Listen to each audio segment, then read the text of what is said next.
And we are live. Hey everyone, welcome to Variant Roles. I am your host and game master for yet another Cypher game, Dan Gaston at MadSciDM on Twitter, here with a bunch of fine folks joining me for another transhumanist science fiction romp. And I'll stop babbling and let them talk and introduce themselves while I gather my thoughts. And I'm going to start Brady Bunch style in my upper right with Alexis. Alexis, how you doing? Oh boy, I'm doing really well, guys. I'm really excited to be here. How are all of you? I am Alexis. I play most of the time. You can catch me over at the Dice Priori channel, but I love showing up here to hang out with my Variant Roles buddies. This is a lot of fun, and I'm looking very much forward to reprising my role today as Loretta. Excellent. I am too, and that wicked accent because it was a lot of fun. We're gonna do character introductions, right? Later. Yeah, So. yeah. Perfect. Or you can introduce your character now. I think that's fine. All right. In that case, I am playing Loretta Rain. She is a hideous technological speaker who leads. As you can see, she's got some quite severe scarring all over her face and down her neck and along one of her arms.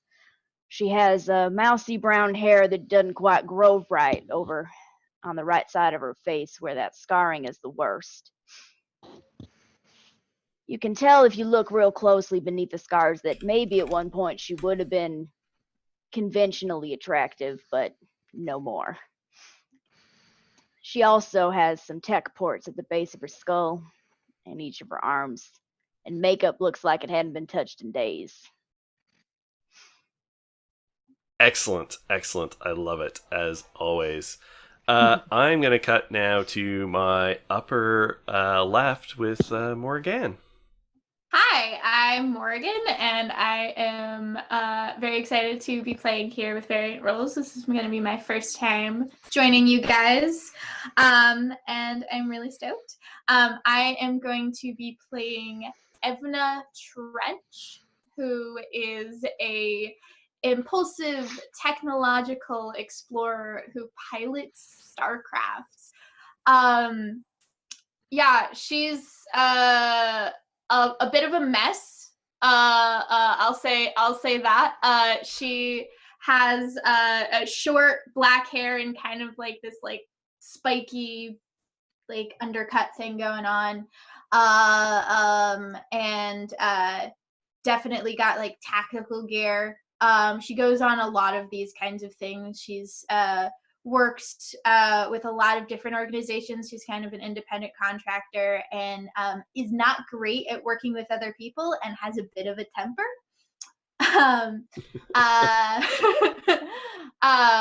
And she's kind of like mean mugging all the time.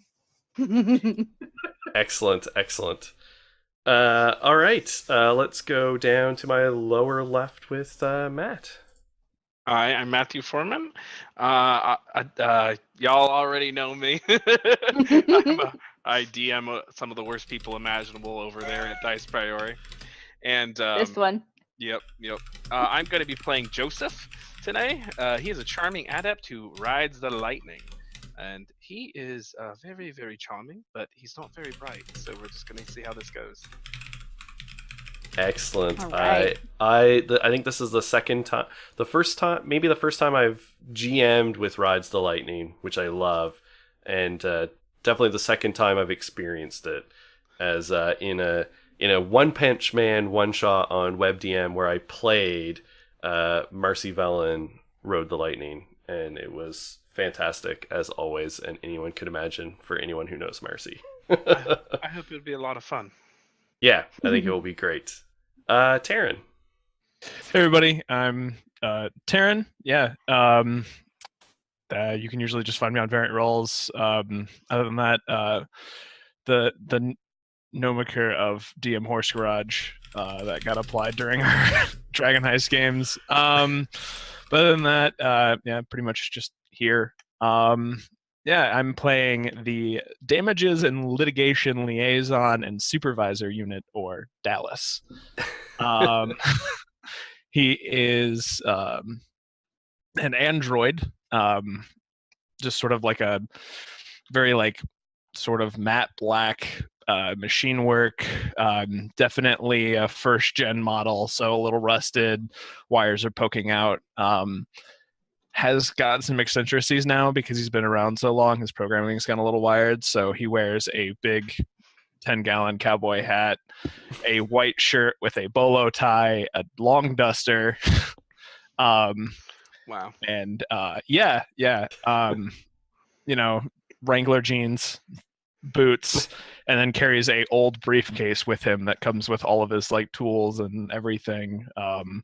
He is a charming speaker who solves mysteries, so he's sort of a investigator and sort of a protocol droid.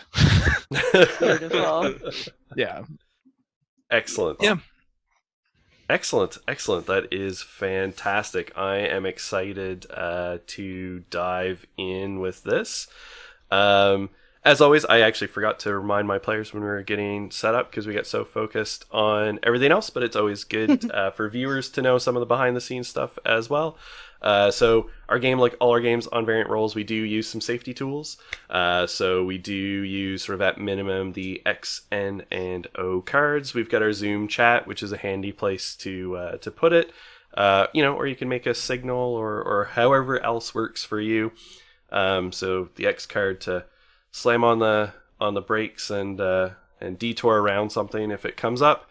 The N card to just warn if something's getting into some territory we don't want to deal with, and the O is more for me to check in with you guys if anything is coming up and I just want to make sure that it's cool.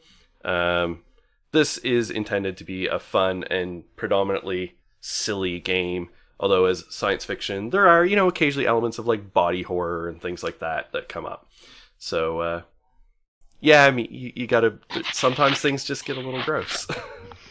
Sometimes your invisible sun gets in with your cipher system. It just happens. So sometimes some chocolate gets in my peanut butter, and we go a little surreal, and the next thing you know, everything is ants. Like it's possible.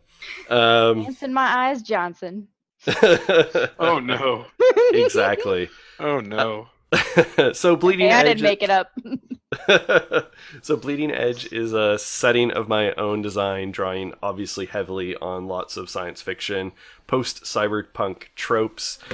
So we live in a medium future corporate post-solar system settlement, utopia / dystopia, depending on your political leanings and view of corporations. And all of you work for a corporation of one sort or another, and at least for the moment have all been contracted by Extrasolar Explorations Incorporated, which is a wholly owned subsidiary of Monolith Systems, which is the, I don't know, what are they these days? The Procter and Gamble / GE / Amazon of Bleeding Edge. They kind of do a little bit of everything. And if they had a slogan like Google, I think it would be inverted to just be evil. That would be their corporate mission statement.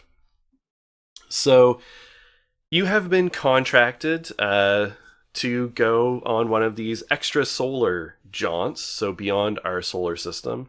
There's no FTL ships, but there is the Obelisk Gate Network, which has many gateways that are under control of different jurisdictions, and they, it's basically the Stargate, of the system, although some of them are just giant obelisks that can teleport ships around as opposed to individual people. But you're going through one of the smaller gates that goes from planet surface to planet surface. So you're being teleported in with some gear and a ship, just because you might need it. So you're taken in with sort of a craft that is capable of atmospheric travel in case it is required, and can go into space. and pretty much all the gear you could possibly need. So you got like a base camp set up with like crates and weapons and rations and all of that. So you're all well stocked. But what you do know is an exploration drone that was sent through earlier determined that about a click out from the transport site is some alien ruins. Not terribly unusual. There is no organic intelligent life elsewhere in the universe that you have encountered yet, but their remains, often ancient, do litter the known galaxy. And sometimes you come across artificial intelligences and robots and fun things like that. And so you're sent to investigate it. Harvesting alien technology is what earns you bank, and that money is good.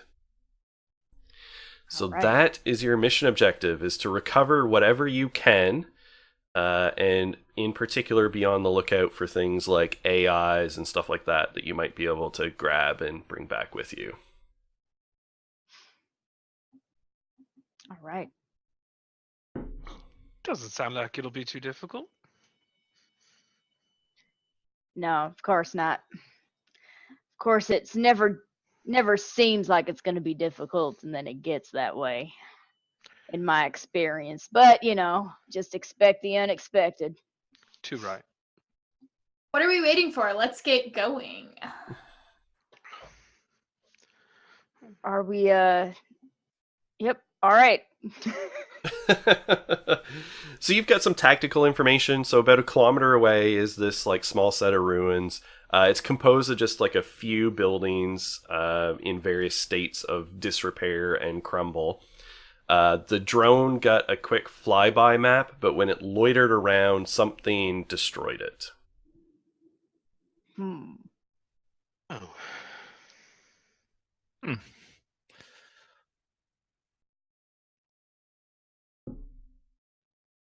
All right. Which one of you fancies yourself the leader of our little expedition? Well, I guess I tend to pick up point when it's needed. Oh, good. Assertive. I like it. So how do we go about, how do we go about doing something like this? I haven't the slightest clue. And Dallas will think for a second and like pull out his suitcase and like open it and click it open. Just begin rummaging through things for a second, pull out a handbook that we got. It's like, absolutely. Section Article 2. Exploration seems to be prudent. Evna just rolls her eyes, and she pops that armor reinforcement and is just like, I don't know about you guys, but I want to get paid, and just starts walking in whatever direction that they had indicated. Yeah, 1 kilometer northeast. Got it. Yeah. Shouldn't we take the ship? Isn't she the pilot? I'm quite confused. She sure is the pilot, apart from the AI. I resent that. No, the ship has its AI. I know. It's a thing. Pulling your leg. Jeez. Well, did we want to take the ship over there? It's not that far. Like. Well, think about if we find something. What is our ship equipped with? How much cargo space does it have? Does it have guns? It does. It would have some guns for sure. And probably enough cargo space to put at least most of your supplies in the hold, if you're assuming that you guys don't need to be super comfortable. It's kind of intended as mostly like an emergency runabout, and so it can hold all your stuff. Actually, probably all the supplies are in it. They probably transported it with all of it in it. You could set up a more extended camp if you wanted to. So she's gonna kind of do like the whole like look in the direction that it is, and then just like head back to the ship and just like, come on guys, what are you waiting for? And like I will leave without you, kind of thing. Perchance we should unload. Gather up whatever supplies we need, and we head on out. Yeah, we have a camp set up here. Don't think we need anything else out here. Any Right. objections? No. No, ma'am. All right. Well, let's head on out. Lead the way. Okay. So, do I need to do anything to pilot the ship? Make any like skill checks? I don't think so. Not for this. This Okay. is like a Okay. routine task. So in Cipher parlance, like you flying here under the normal circumstances would be like, you know, a level 1 or maybe 2 task, and so with your skill applied, basically would reduce it down to a 0. So Okay. we don't need to make a roll. I think you can just do it. And just a shout out to Monty Cook Games, who's hanging out in chat and Hey. well, in their chat, and have hosted us for this evening, which we greatly appreciate. Thank you. And Thank yes, you so much. we've got some fantastic pilots with a rad fly girl in this case of Evna. Excellent. Yeah. So I guess we fly, and then what do I see when we're like approaching these ruins? Yeah, so you fly, your scanner system kind of pops up and, you know, enhances, brings it up so you get a good view. And basically what you see is a cluster of 4 buildings made out of some strange crystalline material. They're shaped like weird trapezoidal structures, and a few of them are like broken off and like sheared open so you can see down inside of them. But one of them in the middle is relatively intact. It's got some holes punched in it, but it still has an intact roof. And they're all just kind of clustered together. I'm going to unholster my pistol and make sure that I just go over it a bit methodically and continue on walking, just with it at my side. Perfect. So as you're bringing the ship in close, all of a sudden a like warning system goes off, Evna, and the AI sort of speaks up quickly and says, "We're being targeted." Okay. It ain't good. Yeah. Do I have any kind of like scanner to like say like where that's coming from or something like that? Yeah, absolutely. So let's say this takes a little bit of work to, you know, interpret and use the tactical system. So we will say that this is a level 3 task. And then if you have any relevant skills on like operating electronic systems and things like that, you can apply that. Okay. So,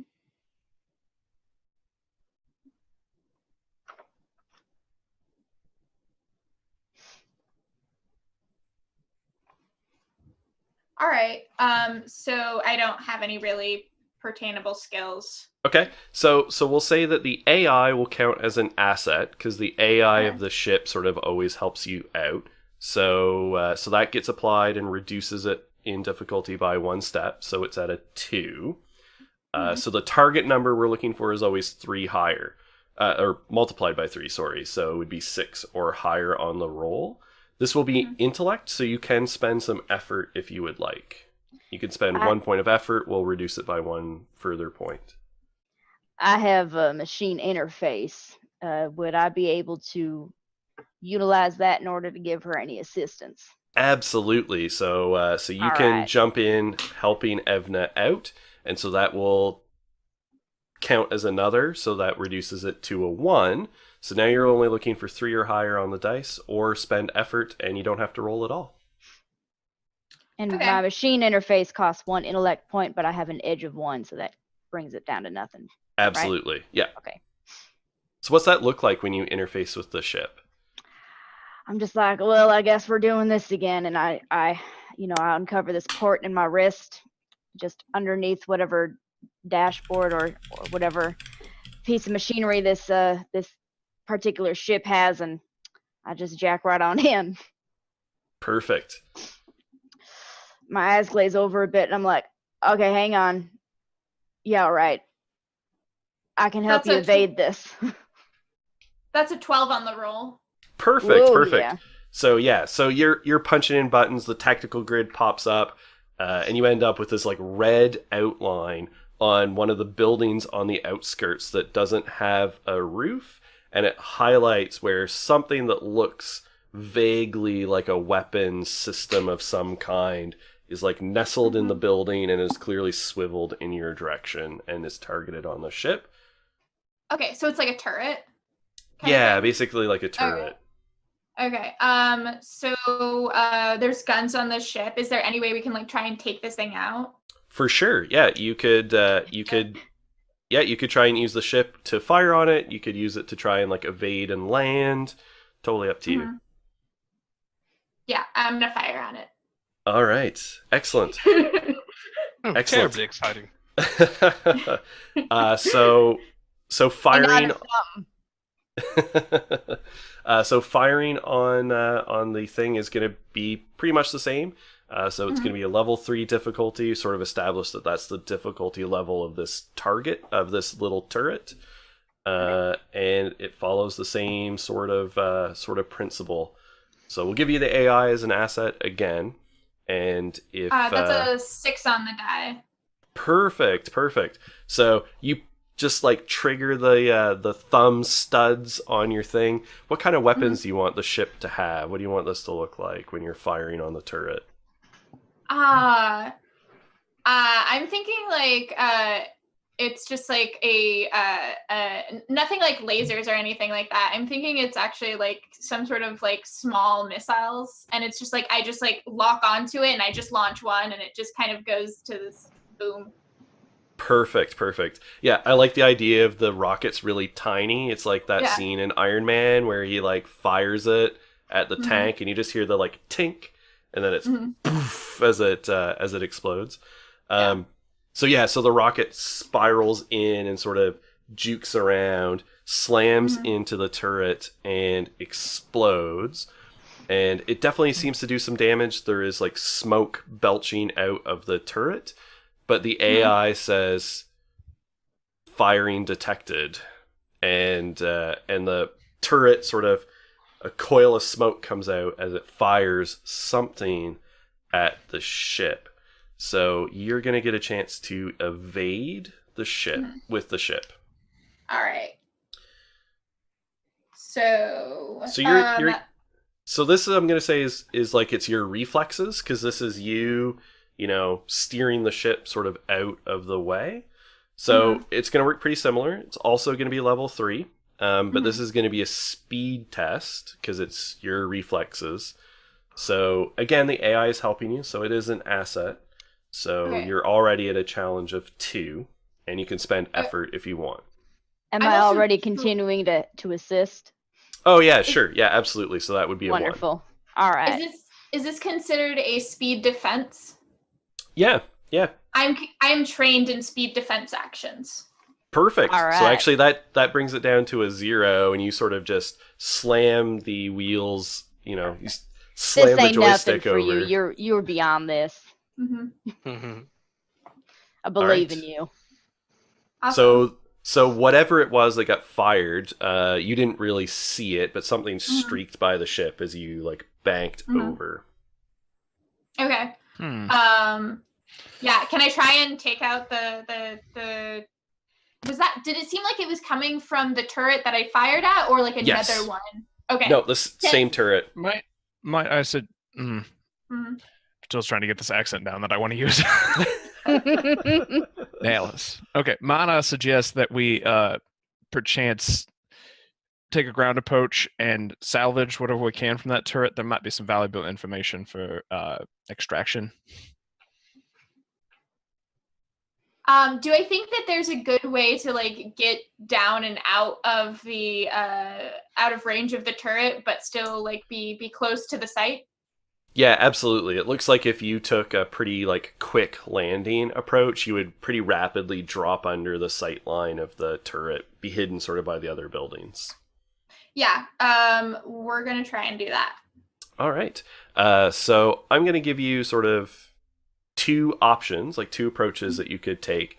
One would be a slightly slower landing an Mhm. easier challenge, no risk to the ship, like you won't crash it or anything like that, but the turret will probably get another shot off. Or you take like an immediate sort of like a hard landing, it'll be a bit of a harder challenge.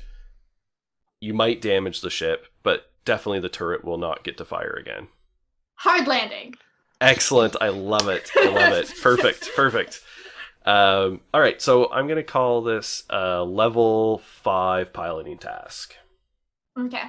So we would be looking at a 15 or higher on the dice as is, but that's before you bring in any of your skills and things like that. So we've got 2 assets for you, the AI and Loretta. Mhm. So we're at a 3 already. So we're knocked it down to a 9 or higher on the dice, and that's before your skills or effort come into play. Okay. And then I'm a pilot, so I'm trained in all tasks relating to piloting the Starcraft. Perfect. So So- we're down to a 2.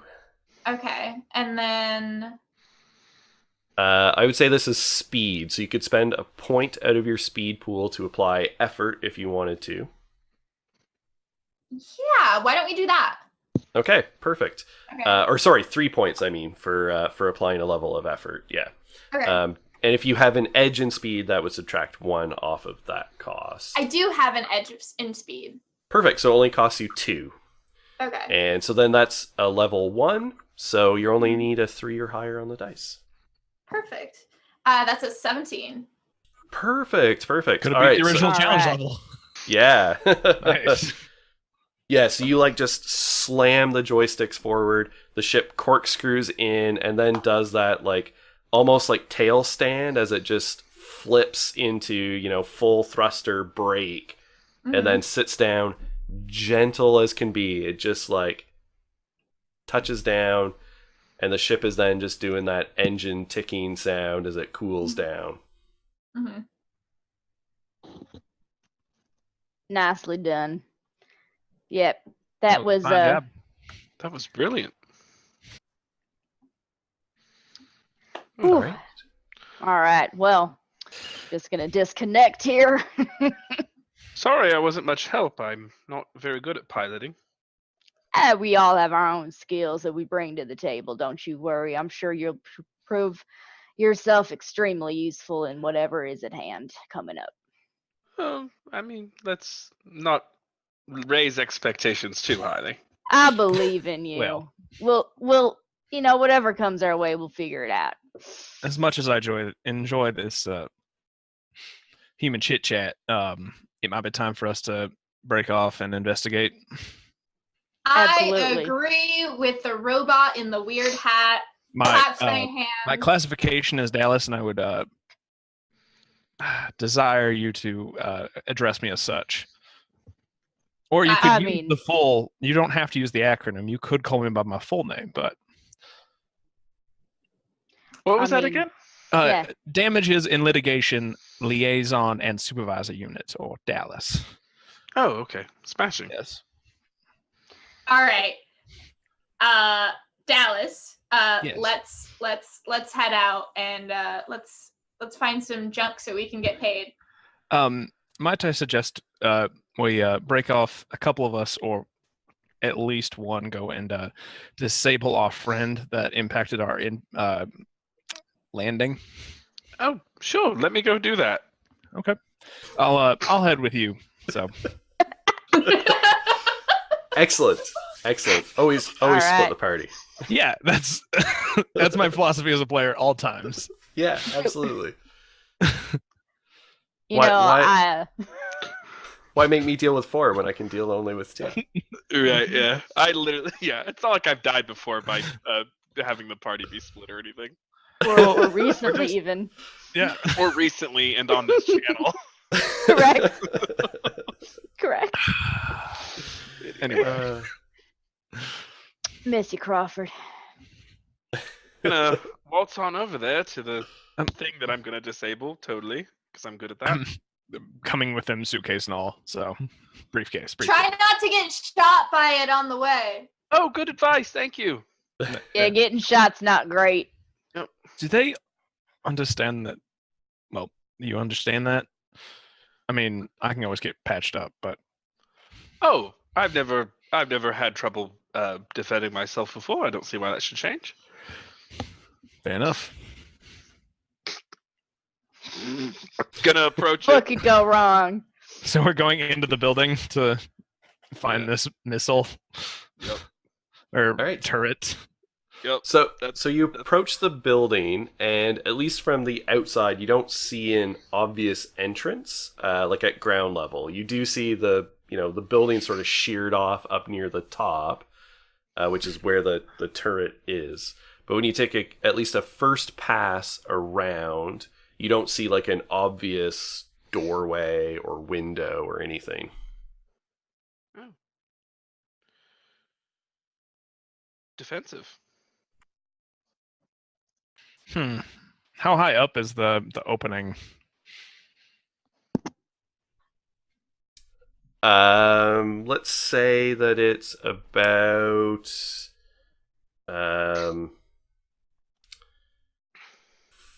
40 feet.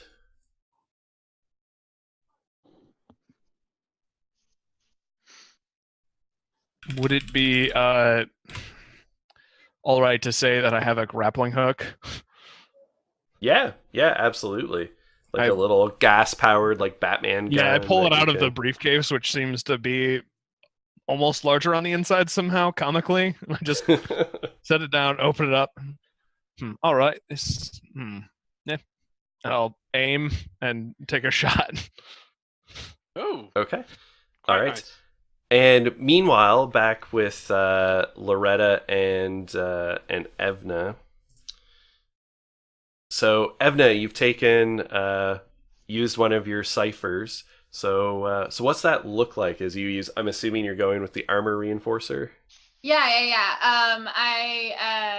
I did that because I'm just a little worried about that. So yeah, I don't know. I'm gonna say that it's like some sort of like skin thing that she applies, and then it just kind of like spreads out to the rest of her, like how you were kind of talking about, like Tony Stark nanotech thing. Yeah. But it's Nice. it's very subtle and sleek. Yeah, I like it.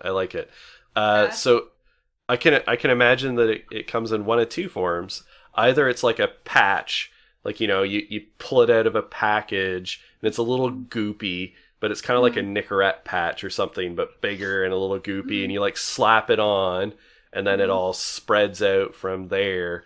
Or it like actually comes in a tube and it's like a cream, and you put it on to like just get it started, and then it spreads out. It's totally like this weird cream, and like at first, like Loretta thinks that I'm like applying like some sort of like I have a skin condition or something, and it looks really weird. Yeah. Just like Yeah. And I can imagine it's like a polymer thing, like it's one of those tubes where it's got the two nozzles, and so it comes out and it like mixes together as you mix it, and then it. yeah. That, All right. That looks like that would have been real handy for me about a way back. Man. So that spreads out and it lasts for a day. So you've got an effective armor of +2 at the moment. All right. So yes, Dallas, you pull out this little grappling gun, fire it. It's like clink, and catches at the top of the building. After you. Oh. Certainly, I could. How does this work? Now I'm not sure.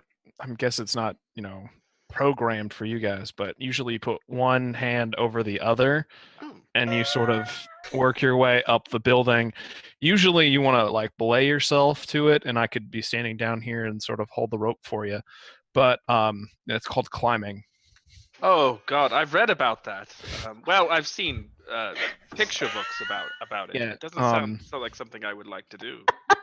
Is there not a front door I can just walk in? No, we did that walk around. I wasn't paying attention. I obviously that is something I've come to expect from this interaction currently. Right. Now, if you would be so kind as to hold this rope, then I guess I will make my way up.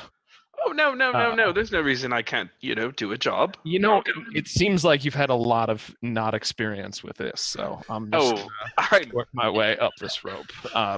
Being right. programmed to carry out any and all tasks that I have human to can do hold and the do it rope? better. So, yes, you actually take one hand and you place the rope in it, and then you put the other hand near that one. Right. What's this rope made out of? Probably some sort of nylon or something. Nice Yeah, polymer.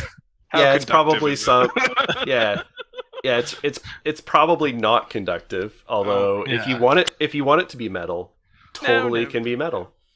Um, I'm good I'm either holding way. it. and then Dallas is just kind of like, if a robot could sigh. You just hear a lot of like whirrings and like gas release, and then he just begins like climbing the rope All right, in his so I'm duster and trench coat.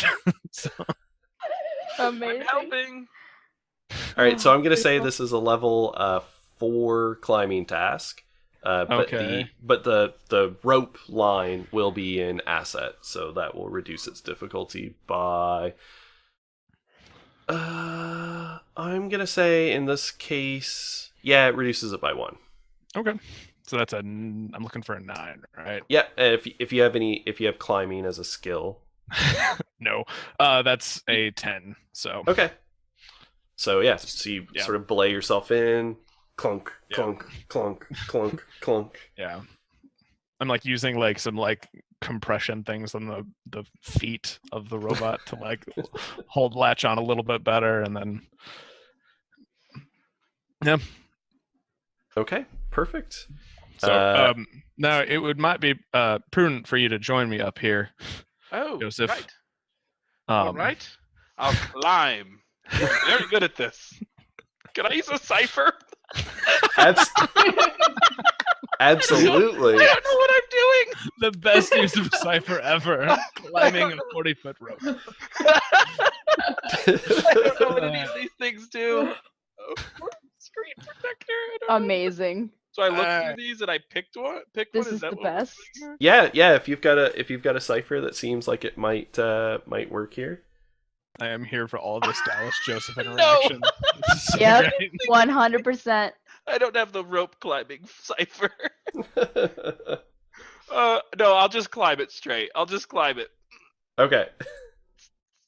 So walk me through it, Dan. First time roll ever in cipher. Wait, Absolutely. Can I give him a cipher? Can that work? You can. So you guys know that some of the funky technology you guys work with doesn't like to react to one another very well, which is why you can only hold 3. So we can rewind a little bit, and you could have traded. If you just give him a cipher, one of his ciphers randomly is going to disappear. Okay. I like the idea of me tossing down a cipher more, though, so I'm messing with Joseph because he's being frustrating, and Dallas would definitely intend to do that. So I'm gonna like watch him start to struggle. I'm gonna toss him this one. So Okay. and it's a effort enhancer is what I'm going for. Okay. So basically, it's just a little boost. I'm just giving him some speed is what's going on, or cocaine. There you go. Dropping a bag of cocaine. You know. Oh, beautiful! That's who Holding you out are. Might, on me this whole time, will you? Woo! That's what I remember. Yes, smashing. All right. Perfect. Space cocaine. So Matthew, Yeah. just I think that I can't recall a random card. So just take one of your cards and like drag it out to the table, one. and we'll clear it. I just picked one. Perfect. Delete it. Yeah. Okay, Yeah. Cool. So we'll get rid of that. All right. So yes. So he hands you down like a military grade stimulant, which you take. And did you put that out on the field, Taryn? Yeah, it went away when he put his out there. When I basically, I can recall it though. Basically, it just adds an effort to any task. So Yeah, okay. So free level of effort. Without, it basically, it just reduces it one, and then he could spend an effort if he wanted to. It didn't Perfect. encapsulate his effort. So Okay. So all right. So the task difficulty is a level of 4. So I set a challenge between like 0 and 10, right? Yeah. Oh, okay. And the target number that you have to roll is 3 times that level. So it would be 12 or higher, right? Now, so you've got a few things. One is the rope is an asset. So an asset will reduce your difficulty. So it takes it from a 4 to a 3. And then he gave you a stimulant. So you've got a free level of effort. So that reduces it from a 3 to a 2. So we're only looking at 6 or higher needed to roll on a success. And if you want, you can spend a level of effort from your might pool. So that will cost 3 points, and that will reduce it from a 2 to a 1. Oh yeah, we're going from 7 might to 4 might. And if you Beautiful. have an edge in your might pool, which you're an adept, right? So yeah, so you wouldn't. Okay. Definitely not. All right, so you only need a 3 or higher. Perfect. So yeah, I went to a private school, so we did a little bit of gym. 12. All right. nice. So you're just do. Oh yeah. Yeah, that worked real well, Dallas. That's Beautiful. Woo! I couldn't All have used right. it anyway, so that's kind of why I shared it. It doesn't really work with the robot That stuff. whole thing. Yeah. All right. So you guys are up at the top, and you guys can sort of like peek over the edge. You find like a little bit you can sort of stand on, and you peek over, and you can see sort of on the like across from you on the wall is a growth. There is basically this like lumpy crystalline growth clinging to the inside wall that has clearly been damaged. So you can see where the rocket that you guys fired hit and impacted and like blew off some of the casing. Some of this like crystalline armor basically encasing it. And then it's got these tubes that are crystal but somewhat organic looking. Like, in Aliens, like the tubes that stick off their backs? Kind of like that, but instead of being like made of flesh, they're made of like this crystalline substance. There were 4, but one of them was blown off when it was damaged. And every once in a while, the crystalline structure sort of shifts. But when it does so, it actually detaches itself slightly from the wall. And these like crystalline pincer type legs like rotate it around as it like scans everything. I look at Dallas. I'm like, that just reminds me. I left my keys in the ship, and I should probably get Now, back. you seem like someone who was hired for some reason, and it might not have been Daddy's money. So I'm gonna need you to, sort of focus here and think about what you're good at and pertains to what we're dealing with in this situation. So So I should use sex as a tactic. you know what?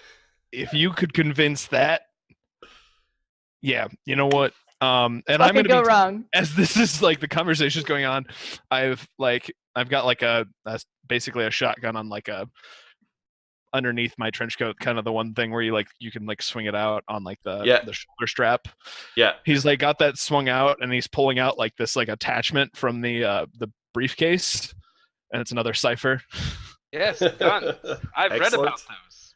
Well, I've heard about them on audio. Oh wait, no, I used the wrong cipher. I lost the sniper attachment. Never mind, I don't do that. Yeah. This one grenade is confusing, but never mind. So I'm just pulling out my shotgun basically, and I'm just like sighting on it. Okay. So while that is happening, down below and sort of more in the center of things, where we have Loretta and Evna, what are you guys doing? I have my pistol out, and I'm just like, just waiting here seemed like the thing we should be doing. No, it doesn't. What is going on out what does the rest of the kind of like area where we are look like? Well, I was gonna say maybe we could try to pick up anything on our scans now that we're closer to this thing. So maybe we could do both those things. Yeah, see what our Yeah. surroundings are like and see what our scans are picking up on the ship. It's a great idea. Yeah. Um, So the great thing is this world has a perfectly Earth-like atmosphere, which is super convenient. And for Real some nice. reason, it looks suspiciously like somewhere outside of Vancouver. How nice Which and season? accommodating. Which season? Because Yes, which drastically season? changes things. Well, I think Stargate was always filmed in Yes. Vancouver. Correct. Yeah. X-Files is the one that went from Vancouver to like California and then back. Amazing. Yeah. But somehow Vancouver has a pretty wide diversity of maybe kind of, everything looks a little too cold. Wow, imagine that. It's a Imagine jungle, but it's a little too cold. that. But the flora here does not look Earth-like at all. There are things that are vaguely like grass and vaguely like trees, but they're all the wrong colors. None of them have eyes, which is good.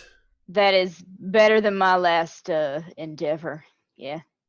Too Yeah. many eyes last time. I just don't need that again in my life. Right. It is cool, and it's pretty quiet. You don't hear anything like animal-like making any noises. what is kind of like how what do the ruins look like besides just the area where they are? Yeah, so imagine that you took like sort of oblong crystals Mm-hmm. and stuck them in the ground as buildings. So we're Everyone heading nodding. down to Fraggle Rock then. is what I'm Yeah, hearing. very Fraggle Yeah. Rock. Yeah. All right. So we're gonna find us some doozers and some Fraggles. Mhm. The Fraggles are probably eating all the crystalline buildings that the doozers have worked so hard to build, and it's just real frustrating. So, So yeah, now do that we you pick up any doozers on our scans? so Alexis, now that you mentioned that, can I intrude?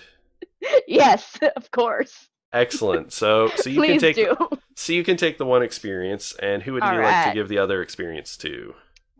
I would like to give the other experience to I'll give it to my companion here, more Evna, because whatever is at hand, we're going to need it. That sounds like a smart choice. Yeah. So you hear all of a sudden a loud crunching noise from the building immediately to your right, but just out of sight, like as if it's kind of just around the corner. And then you hear more sort of like crystal, and it really does sound like it is being chewed. What did I tell you? We're gonna find us some Fraggles. Okay. I'm assuming I have some sort of like gun or pistol, and I grab it. And, Absolutely. And Mine yeah, let's take care of this Rack the thing. slide back. All right, what are we doing here? All right, so in terms of weapons, you can have pretty much whatever you want.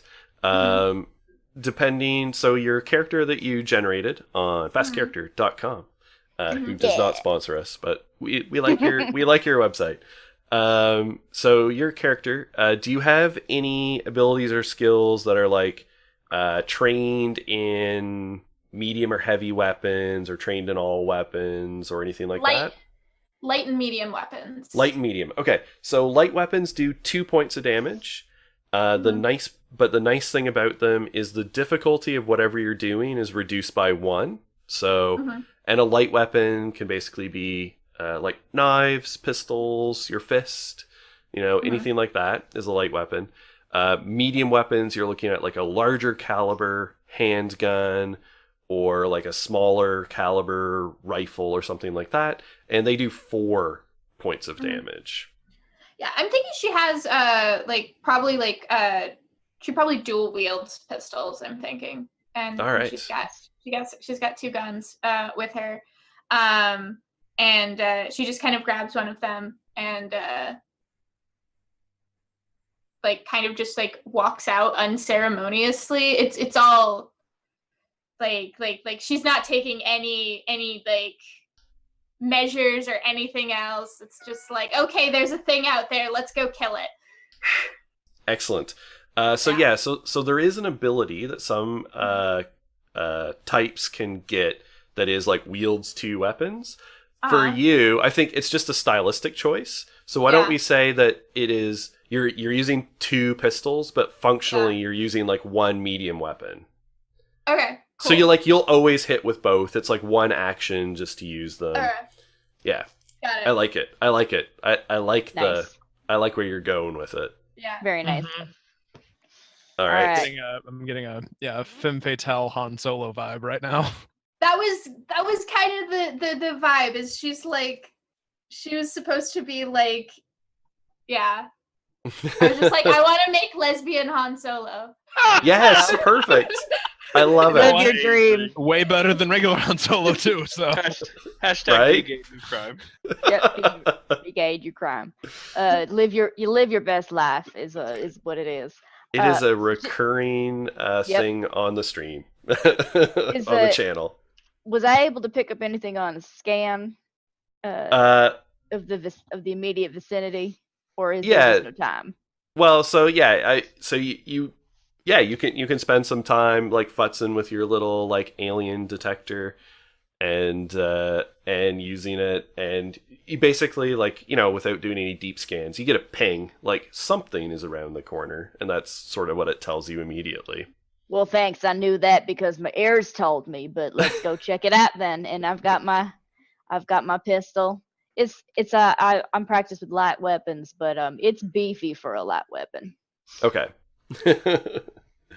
Not that it's going to do anything mechanically, just the flavor. Yeah, absolutely.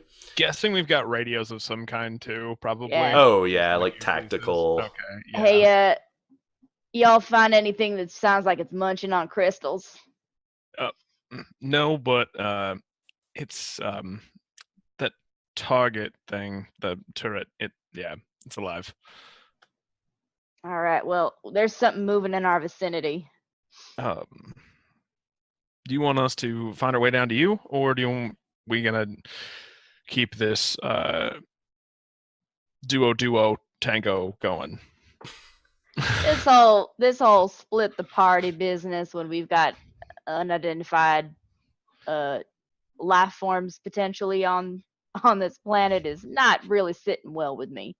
All right. We'll belay our way down. The turret isn't really a current situation. Yeah, we spent a lot of stuff to get up here, but it's fine. You want us to come to you? I mean, hey, can you see? You have a higher vantage point than you've gotten up high. That's true. Do you see anything do in we our see area? anything if we turn around and look? So maybe. So I'm gonna make this is like a perception related task. Part of the issue is like you have obstruction I'm trained in the way. perception, so You trained in Hey. perception, exactly. So this is an intellect based challenge, and I'm gonna say that it's level 5. okay. You've got so like trained lots of stuff perception, around.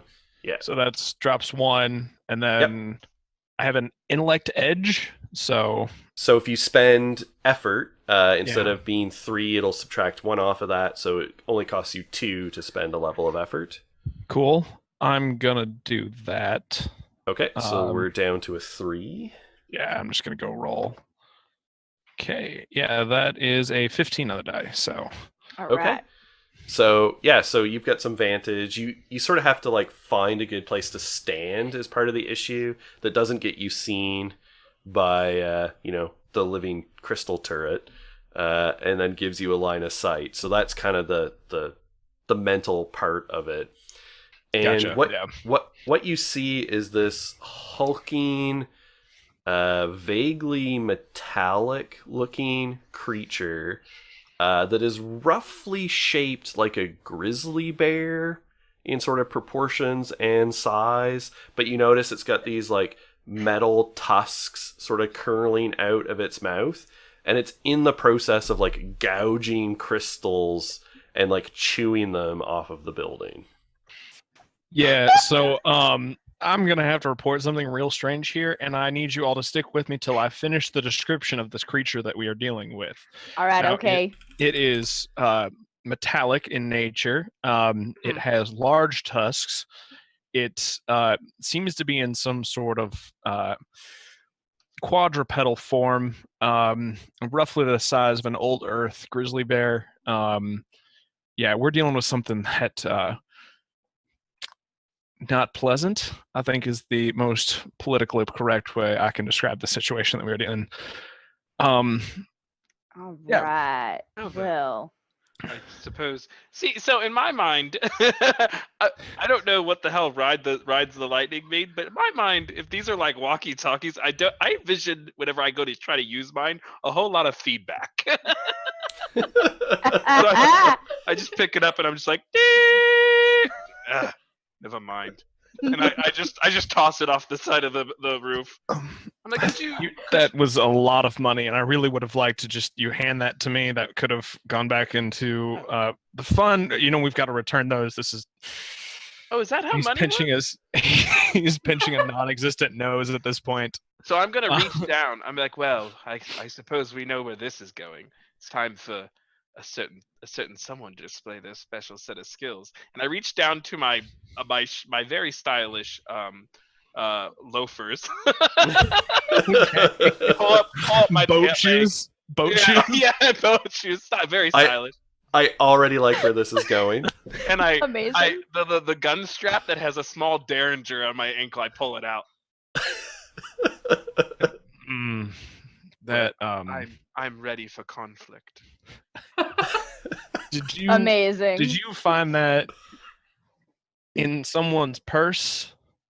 No, I bought it at an antique sale. Well, my okay, valet bought it. That says a lot right there. You could have gotten something from the company when they outfitted us for this.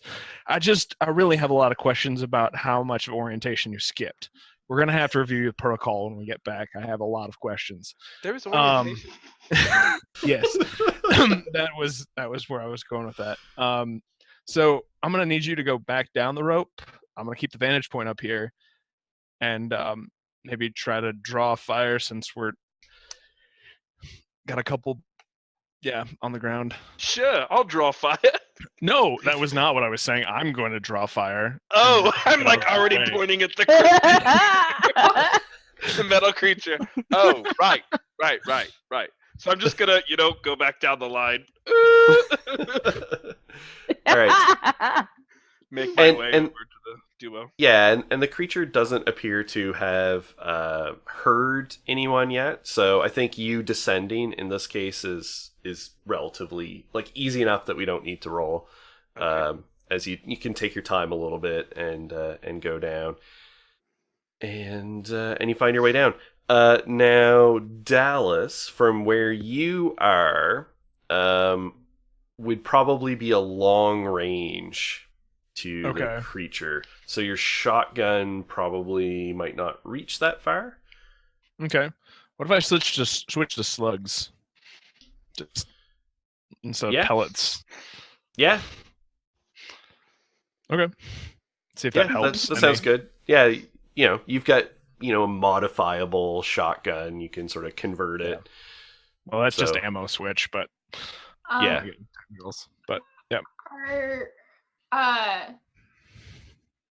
It's like I have something that might be able to help. Are you trained in ranged weapons?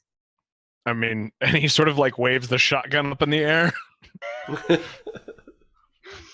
But what about that turret? Are you particularly skilled with them? If you get what I mean. I have some programming in that regard. Yeah. Okay. Because I have a cipher that could help with that. I don't know. Okay.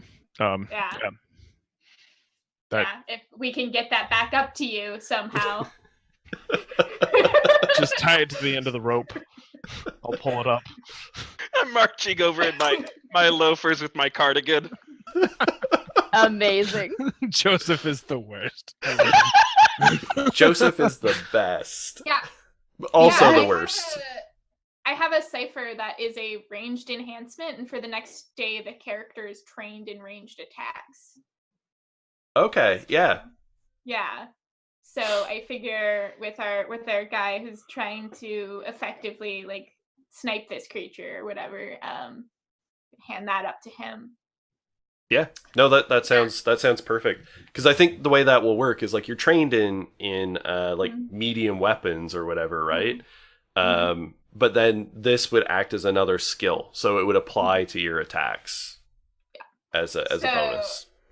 So yeah, I don't know what it looks like or anything like that, or how this helps. Maybe some sort of, I don't know, attachment Some like optic or special. piece. Oh yeah, some sort of optic piece or something, and I like just like tie it onto the end of the rope, yeah. I also give a sideways glance at our little prepped schoolboy as he passes by me. Oh, hello. I'll see you back near the tusk thing. And I'm just trotting on over to Loretta. Okay, I pull that up and I like affix it to my mechanical eye. I'm like attaching wires and stuff to it. It's like loosely like hanging on. It's clearly like patchwork. So Perfect. All right.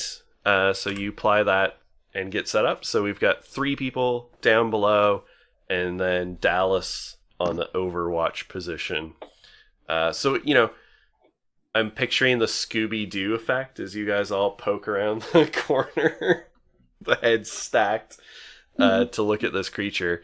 And yes, like I described, it's vaguely bear-shaped, both these tusks coming out, and it's big. It is clearly made of metal, and from your vantage point, what you can see is it doesn't have a skin so much as, imagine a bear with no skin, and all of its like muscles and muscle fibers are like metallic coils and rope. So like someone just took like metal ductwork and like formed a bear. Yes. So are we ready to engage this target? This looks like a very menacing creature. So I'm going to assume it's going to be using those tusks to try to gore us. So I will momentarily put my pistol away. The 2 of you gather around. I will use a cipher. I don't know how to describe this, but did I pull it out correctly? I think I did. I'm going to use a slashing and piercing null field. So in my mind, it's like some kind of techno sorcery or whatever. Is that perfectly how it works? Yeah, I think this would be a good flavor of this being like a bit of like recovered alien technology. Okay. So it's a little bit beyond what Monolith can make, but Monolith occasionally finds these things that you can jury rig together. Right. And you like apply it, and basically a hard field appears. So like you've got it basically emits this field of concentrated light that acts to reduce damage from piercing and slashing weapons. And that will get the Loretta and the pilot as well, because it says all creatures. Yes, all creatures within immediate range. So it'll be everyone except Dallas. All right. So you basically, like, it's a little device, you throw it down on the ground, and it applies it, and all of you now have, like, a shimmering little force field around you. Oh, Then I pull out my down. I could get used to this. Yeah, I mean, it's +5 to armor, so... Oh, hell yeah. Question, what does short range look like? Would that be, would I be outside of short range with them? Yes. Yeah, short range is like, 5 to 10 feet, sort of. So as soon as we get that effect, I'm just like juiced up, and I just jump out in front of the monster, and I'm like, "Hey, big metal head!" and I shoot it. Oh, All right. well, I guess we're immediately going to violence then. I did not Yeah. recall that being the plan, but all right. Start Well, there firing. was no real plan as such, but this is what's happening now. I thought I said I was going to draw fire, but whatever. Just a robot. Just a So- robot. No plan survives contact with the enemy, and apparently this is the enemy. Unless we are our own enemy. That's totally true. That's that. Or do you resemble it? Big mood. Yeah. So when you jump out and yell, this bear creature sort of lifts its head, and you can see it has no apparent eyes. Nevertheless, it can see you. And it sort of shakes its head as it roars, and it opens this maw as these like crystal shards go flying everywhere that it was eating. And so before you guys act, I need you all to roll initiative. So initiative is basically a special challenge against the level of the creature. So you're just gonna roll Oh, okay. and multiply your result just roll and give me the result. If you are trained in initiative, which is awesome, then basically add 3 to your roll. That's neat. Don't have that. 15. 21. All right. Wait, how'd you get a plus? Evna is Uh, trained in initiative. Oh, nice. Nice. That's cool. Yeah. I've got a 7. It's the benefits of being impulsive. Uh, 17, darling. All right. I just realized that both Joseph and Dallas are charming, and that's probably why they clash so much. I love it it. would make sense. All right. So Evna is going to go first, then Joseph, then Dallas, then the not bear, and then Loretta. Bringing up the rear. All right. Bringing up the rear. All right. So you can go ahead and fire. So for right now, you don't actually, in this case, know what the challenge rating, what the challenge of the creature is. You can assume that it's relatively high. And so you're going to be firing. So this is a speed related task. You're effectively using a medium weapon. Mm-hmm. So there's no necessarily bonuses there. Unless you're trained. So if you're trained in medium weapons, light or medium weapons, so that's a 1, right? So that will apply. And as always, you can apply effort and all of that sort of thing as well from your speed pool. Okay. Yeah, let's go ahead and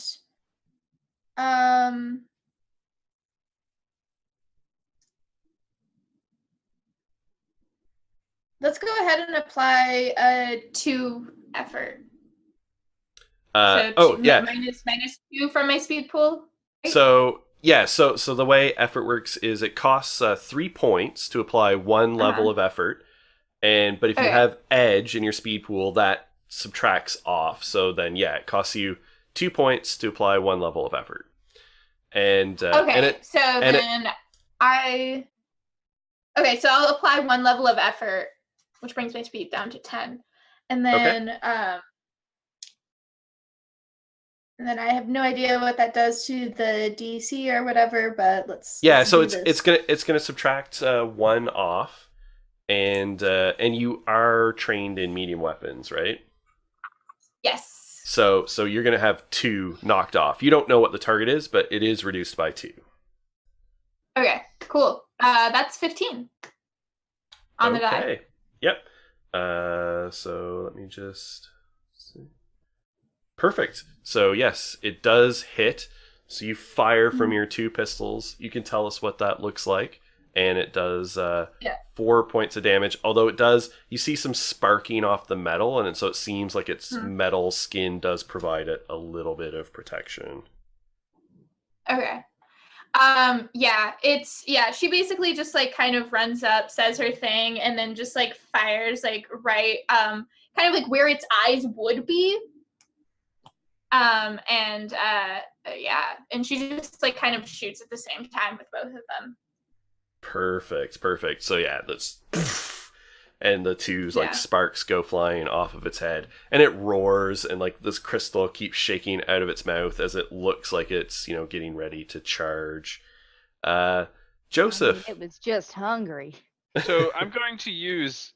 It says I can use an enabler to for shock. That's what I'm gonna do to my Derringer, I guess. Okay. It says enabler to enhance the weapon, so it's gonna do an additional point of damage. Perfect. Yeah. So Alright. your abilities in Cypher sort of come in two forms. There's the ones that you use as actions that do sort of specific things, and then there's enablers that sort of influence something else. So does it have a cost? Let's see here. It says it just says shock. It doesn't have a cost associated with it. Okay. Great. All right. And what does it do again to your attack? It'll make adds damage? my weapon deal an additional 1 point of damage. Perfect. For 10 minutes. Okay. So you're sort of channeling this electrical charge into your gun. So it's a light weapon, so that will reduce by 1 I'm trained the in task. light weapons. And you're trained. Practiced with light weapons, it says. Okay. All right. Alright. So you're taking 2 off there. Yep. And what kind of task is this? Is this speed? Yes. I'll spend a effort. Yeah. So you spend 3 points to apply 1 level of effort. All right. And then bang, Daddy-o! Then I say that when I fire. I know you do. So, yeah, I don't know what the heck is going on. Oh no. Hey, So what Daddy-o. what was your roll? 3. All right. So Oh. that Not is yes, that will definitely miss. Yeah. So Unless I got them all the way down to 1, which I'm guessing no. yeah. So the your little like electrically charged bullet flies out and impacts against the ground nearby.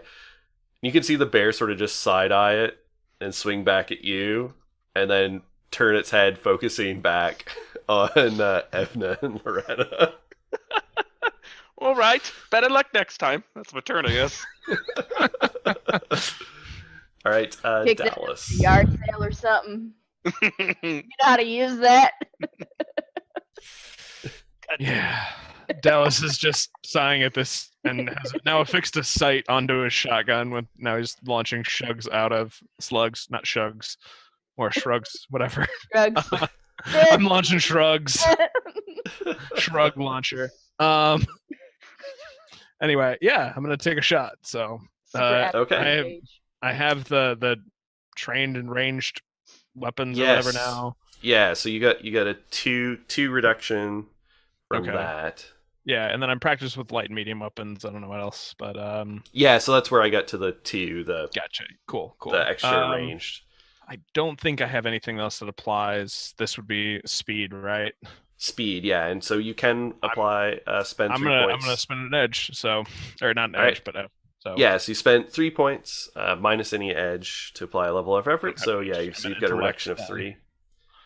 Perfect. Okay, natural frickin' 20. Hey! Excellent. So Excellent. Major effect? So you Yeah. get a major effect, yeah. this is on my Fey dice too, which has like a little like Ooh. griffin on it. Nice. Ooh. Nice. So you get a choice here. This is gonna be fun. Let Oh, I'm me so ready. major effect. Let me refresh here because I still forget this. Yeah. So you can do straight extra damage, which is 4 additional damage. Okay, so that'd be 8 total damage. That'd be so that- nasty. Yeah, so that would be 8 total damage. Or you can take a special effect. So like knockdown, so you could like knock the creature prone. You could disarm it. Oh, it's not holding anything, so that wouldn't really make sense. You can impair it, so like you could choose like basically you like really disable one of its limbs, and so it's gonna have an impediment to all of its tasks. Yeah, that one. I want to take out like a back leg. That's kind of what I'm going for. I'm like trying to like knock like wiring or whatever loose. And a chat that dice actually came from. I got it with the Monsters of Phaland Kickstarter, Oh, nice. Nice. which I've got the book right here. So Nice. so Excellent. Fantastic. yeah, I really want definitely that not book. planning any Fae stuff. I Never. should have backed that. It's a good book. Anyway. All But right. yeah, so just line up that shot, just everything sort of lined up perfectly, take out that back leg.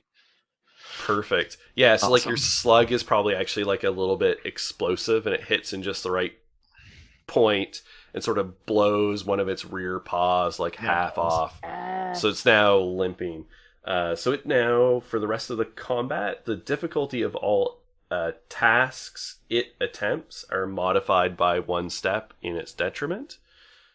Oh man. So how that effectively will work, because in Cypher I don't roll any dice, so I don't roll anything for the creature. You roll to defend. So in this case, its attacks are impeded, which effectively means, like, think of it the same as an asset. You just get an automatic reduction of its difficulty by 1 on any of your like defense tasks. Pretty hot. Awesome. That worked out really nicely. So That worked out really nicely. Plus you do the 4 damage. Again, while it did blow it off, its armor does still apply. yeah, the shrapnel really doesn't work against something made of shrapnel, pretty much. Yeah. So. Okay. And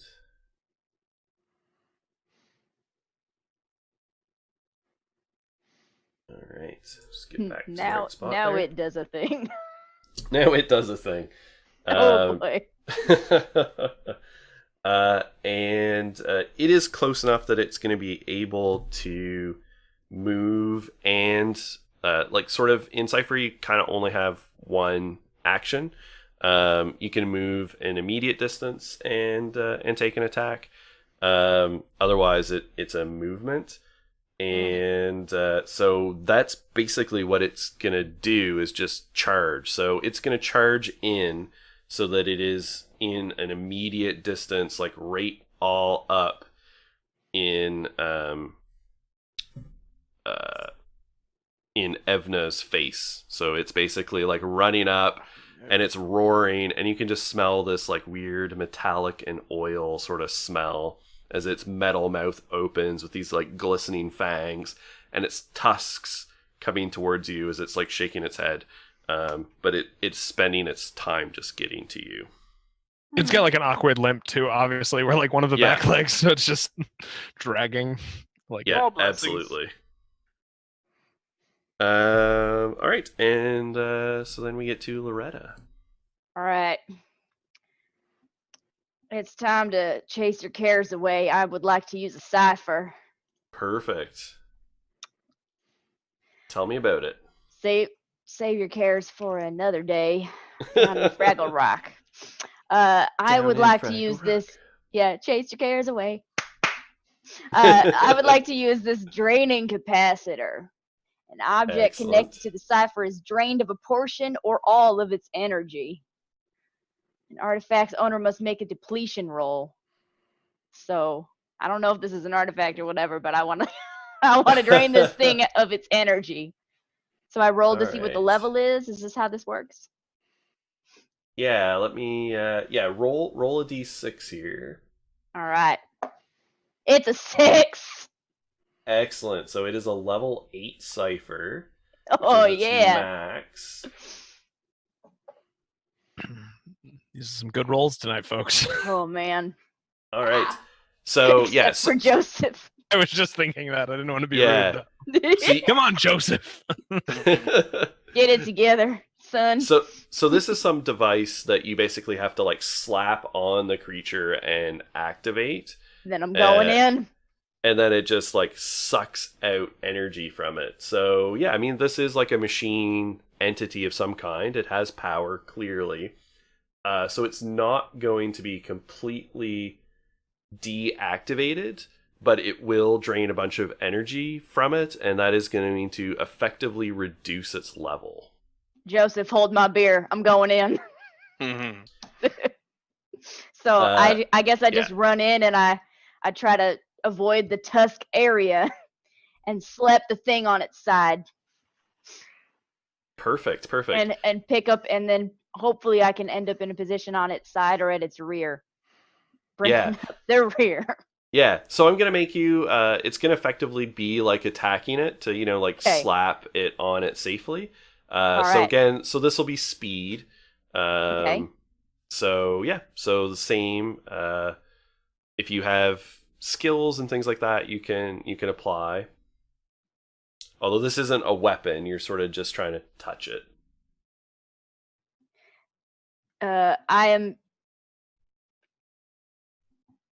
I'm trained in stealth tasks. Can I make this a stealthy attempt? Or is that Sure. gonna make this harder? All right. No, I'll buy it.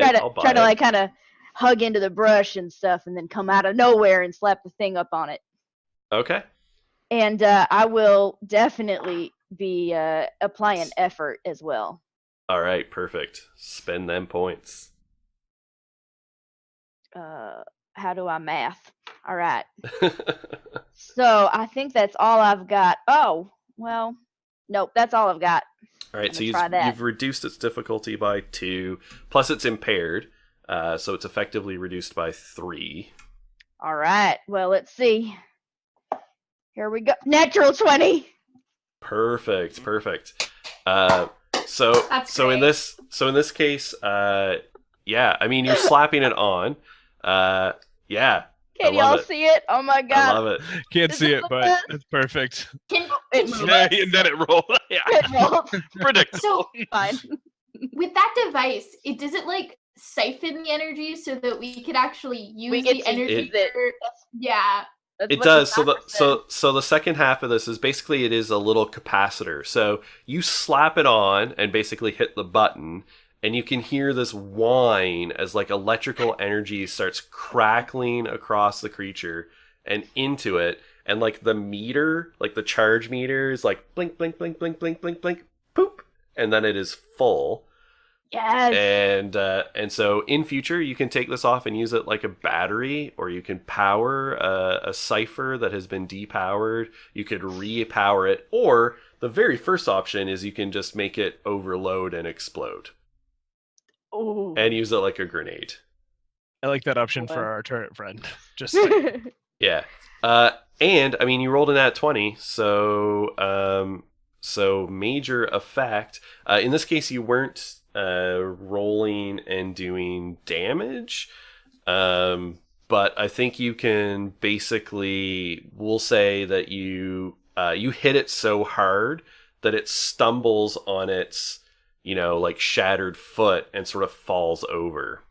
Oh So yes. it's currently on the ground. Nice. All right. All right, so we're back around to Evna. Yes. Is there any way I can like basically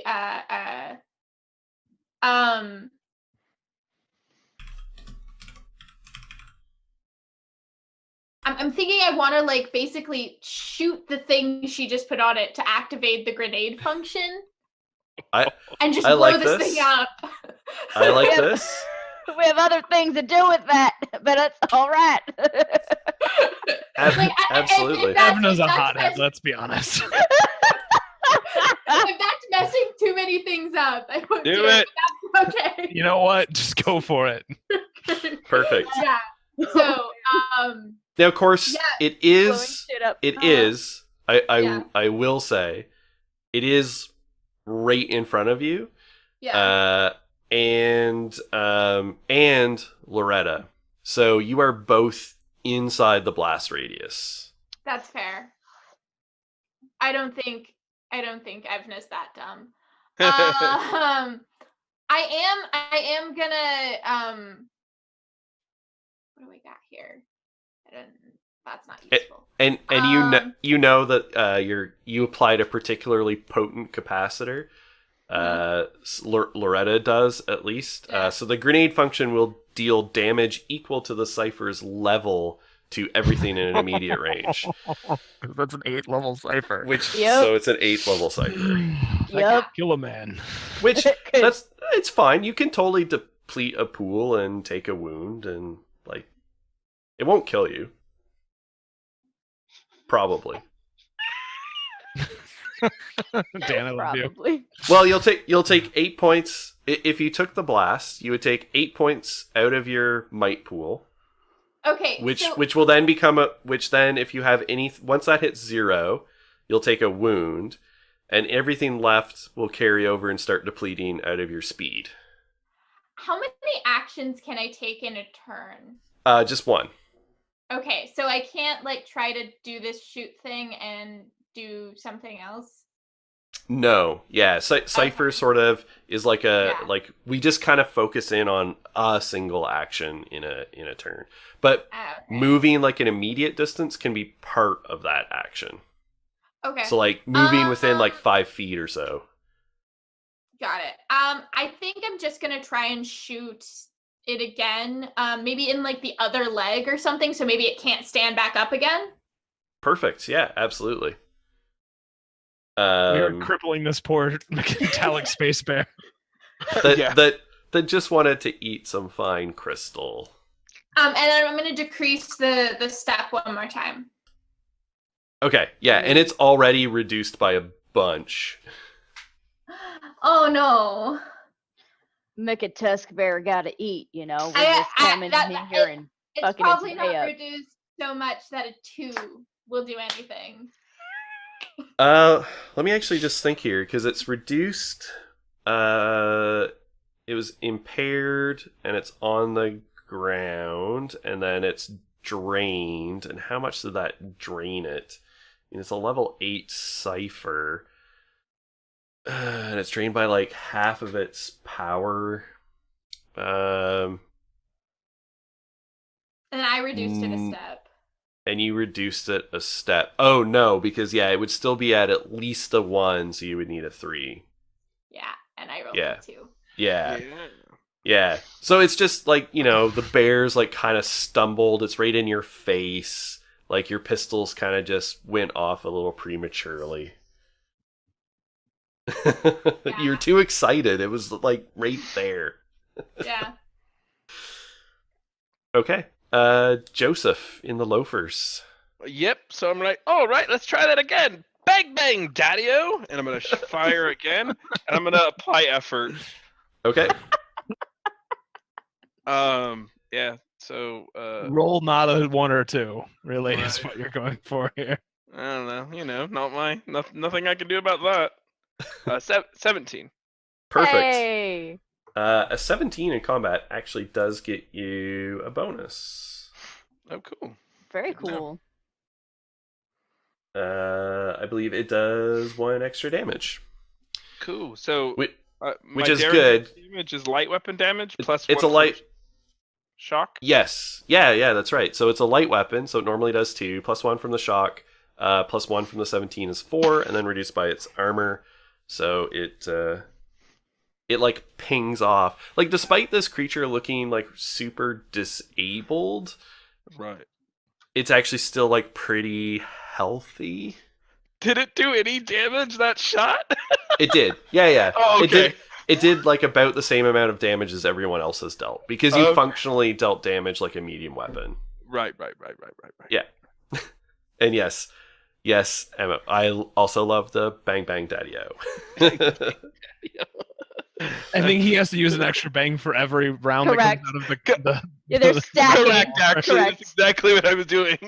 I like how we all are there with you for it. Yep. Yeah. 100%. Perfect. So we're back around to Dallas. Yeah, I'm just gonna line up another shot, hopefully do some more damage. So that is a 19 on the dice. So What is this? What? this Fey dice That's a is minor awesome. effect, right? Perfect. So that is also going to get you extra damage. Dallas is on point with this slug shotgun. His shrugger. That's actually how Sean Connery says slugger. So this will get you. Slugger. Shrugger Trebek. So this will get you either extra damage or a minor effect. So what are my minor effect options? Yeah, so extra damage is 3 extra points. And minor effects, some examples would be like distraction, move pass, which doesn't really apply here, knock back, so you could knock it back a few feet, or strike a specific body part. All right. Yeah. Which then I sort of determine the nature of that. So like basically like if you shot it in that damaged foot, its impairment's gonna like increase, I think. Yeah, I think I'm just gonna keep aiming for the same spot and just like that's kind of where I'm like concentrating my efforts at the moment. It's my best vantage point where I'm at, so perfect. All right, so it does again deal some more damage just from the shot, and then sort of that rest of that foot gets blown away, so it's just like this metal stump, and it's like leaking this like dark, oily brown substance out of it, like Oh no. trickling blood out of its metallic veins. awesome. I'm here for it. Somebody's gonna need to grab the Dawn. You got some wildlife to attend to. All right. So the creature like surges to its 3 feet as best as it can and lashes out with its tusks at, I'm gonna randomly determine between Loretta and Evna. So I'm gonna give Loretta low, Evna high, and it's high. So the tusks like just shake out to gore into Loretta. So, Loretta, I need you to make a speed defense roll. So, if you're trained in speed defense, that will apply here, and effort. But also, the creature's like pretty like, for having effectively a bunch of hit points left, it's not like attacking so good. Right. Yeah. Is there a way I can use my skill of being trained in disguise and stealth tasks? No, this is a straight up. All right. You're not gonna Wow. fool it. Shameless. Shameless. That was a. Oh, Can I two. currently hide from the bear biting on my leg? The curse of the twos. All right, so the tusks catch you. Deuces. And yeah, deuces. You basically only had 2 numbers that weren't good to roll. Yep, and I rolled one of them. And you rolled one of them. Let me just pull this back up. This poor bear. All right. So as the tusk basically gores into you, although remember you've got that force field. 5 armor, baby. That is good. Damn I'm right. happy about that. Thank you for that. And it does 7 points of damage. But that, so 2 then.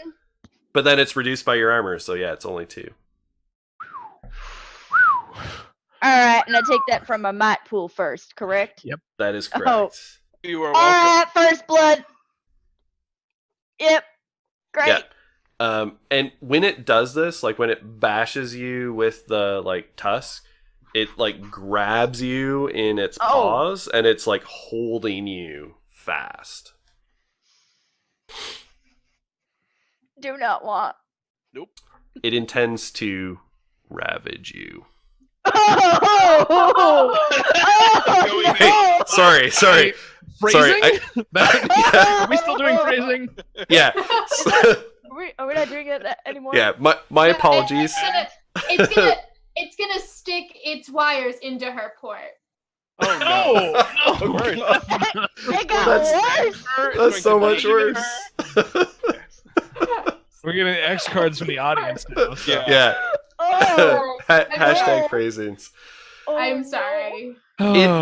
It is attempting to ravage in the sense of massive damage. Yeah, I get that. Yep. Yeah. All right. Mhm. Yeah. This As- is not gonna go well for me. For anyone who enjoys Cypher System, this is a reskinned Ravage Bear. Very well done. It's super dope, Dan. Fun Nice. stuff, but Oh my god. I Yeah, we will don't ev- know what you meant. It's just how you said it. It was, I know. Yep. I know. I wanted to be intimidating, and instead it came across as creepy. The lead in at the mic and everything. Like, oh no. What is Yeah. Yeah. My apologies. Nope. This is a great moment. Somebody needs to clip this all. Oh. So This is getting clipped by somebody needs at to be least. clipped. Oh my god. It is, but then people are going to get the wrong impression. We are a That's safe the whole environment. Oh. Poor Dan. All right, it's Loretta's turn. You You're put me currently- down right now. You do the explode button is within reach. Just saying. No. Nope. I am gonna try to pocket that cipher though. Now that it's drained whatever it can drain. Oh yeah, absolutely. Sort of while you're getting like flung around and your arms are swinging in the air, you can like sort of click it off, like pull it off. That's mine again. Yeah. Yeah. That- I guess that would while be this your thing has action. me. Oh, it's my action? That would be your action to like remove it. Yeah. I will wait. Okay. And instead, I will just unload my pistol into its mouth. Perfect. Go ahead and roll. It is reduced by a bunch because it's like hindered and disabled and drained of power. Oh, or I feel like everything being said now because of that whole thing is just like completely going wrong in my mind. Yeah. yeah. Yep. That's definitely. Oops. Shoot. I do apologize for taking Wait, that step wait, too Corey? far. Corey, you're spot on. I was trying to check on my other cipher and I hit the wrong button and I got out of the game. Go me. Good job. Thank you for all that. I'm just gonna shoot my gun. Okay. 15. Yes, you That do it? absolutely pump a bunch of lead into its face. All right. Good. All right. Beautiful. And yours is a light weapon, right? It is. Yes. So it does a little damage because it's Okay, still okay. made of metal, All right. but sparks are flying off. Whoo. All right, and so we're back around to Evna. Ah, Guys, get me Okay. out of here. hold on one moment.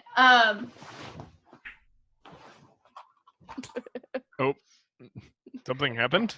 Should we jump to Joseph? And I think and she's Voth, just turning her lights she back teleported on. away. There we go. We're she's good. Back. No. Oh, she just blinked out of existence for a moment.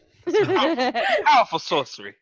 Sorry, my lights just got turned off on me. Okay, Evna, I'm going to. Is there any way I can try and get Loretta free from this guy? Absolutely. Uh, This would be like a might task. Basically, you're just trying to like. I have an ability which is costs 1 might point, called Muscles of Iron, which for the next 10 minutes, the difficulty of all might-based actions other than attack rolls I attempt is reduced by 1 step. And since I'm trying to pull her free, I'm not attacking the creature, so... That's right. Yeah. Yeah. So you Nice. spend whatever it costs you to activate that ability. Yeah. And then go ahead and roll. The difficulty isn't going to be super hard because again, all of its impairments are sort of stacking up here. As a 6. Yeah. So you sort of, what's it look like when you activate this ability and activate your muscles of iron? Is there like a noticeable change? Does she get real swole? She get real swole. I I think it's kind of like she's had some sort of like it's less of a, she has like some sort of genetic enhancements where she's aware of her body. And Yeah. so like it is like this kind of like very subtle, but like all of a sudden like her muscles are a little bit more pronounced and like there's like, it's like when you get an adrenaline rush, you can just like see it in her eyes. And Yeah, everything gets like kind of a little tighter as like basically Yeah. just ATP like in massive amounts floods in to her Yeah. muscles, and excellent. Yeah, I like the idea it's a genetic to make like little stores of like extra reserve ATP that can flood in like adrenaline. yeah. Yeah. Yeah, and then she's just gonna like run up and basically like grab, I guess, Loretta by like wrap her arms around her legs and just pull her down. All right, and so you like pull her out of the bear's grasp. Okay. Excellent. Which brings us back around to Bang Bang Daddy-O. Bang, Bang, bang, bang, Daddy. There we are.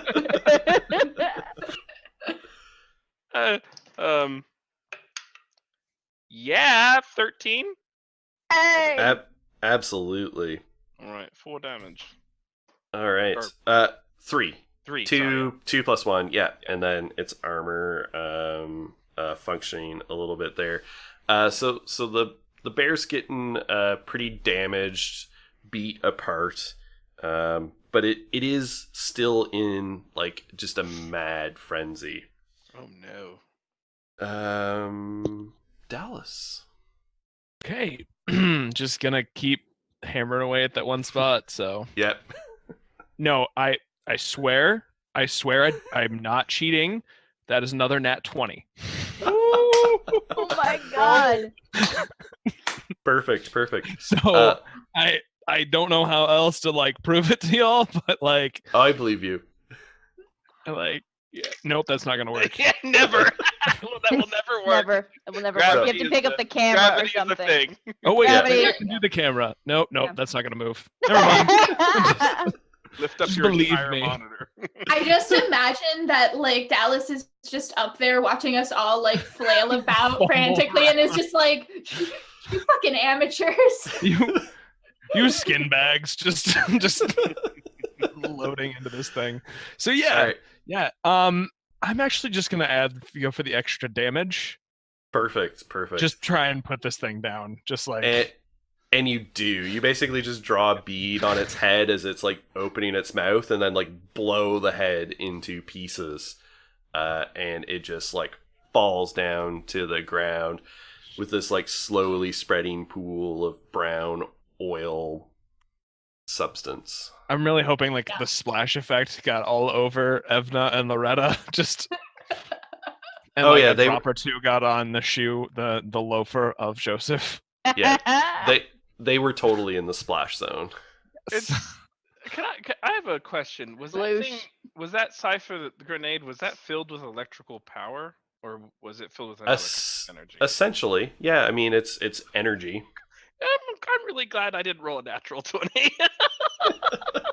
Devices filled with electrical power explode. Oh no. Oh, Oh no. Joseph. Bang, bang, bang, bang, Daddy. We would have been goners. Yes, that would have been amazing. Oh man. Dallas is just like walking out of there, just like shaking his head. Cleanest shot of my life and just PPK. Well, it would have been a 3/4. Yeah, not you. Oh, Yeah. oh boy. Oh, All right, perfect. Anyway. So Yeah, you, Joseph's a bang expert. yeah, Sorry. Sorry. there's there's lots of. Oh dear. You've slain the Ravage Bear. You have slain the Ravage Bear. Yep. And it's like lying in this metallic pile. You guys know from experience that you can often salvage interesting bits of like technology and machinery from this kind of conglomeration. Absolutely. Because clearly it was some sort of like war construct. That's what these usually are, like old like AI run amok sort of things. That's exactly what Evna is going to be. She's not even bothered by her being covered in oil. She's just like going straight up to her and just like diving a hand into like metal and just like searching around to see what she can find. I'm picking Perfect. my cipher back up. Yeah. And so that for now we'll say like doesn't count as a cipher. It's now just like a piece of equipment since you've used it. And people will find some more ciphers. Ooh. So let's see. I'm gonna look down and be like, oh no, I've gotten the monster blood all over my flamingo chinos. Flamingo chinos. We're really gonna have to talk about protocol about outfitting you properly for missions such as this from now on. This is really just I'm really kind of curious how this actually ever got through command. Money Now- buys access, darling. I am learning that, and Access to flamingo unfortunately do not chinos. understand that concept as I was made, not born. So Alright. So I Yep. dealt some more random ciphers to you from the cipher deck on Roll20 Ooh. to bring Check you this all shit back out. up to 3. Oh.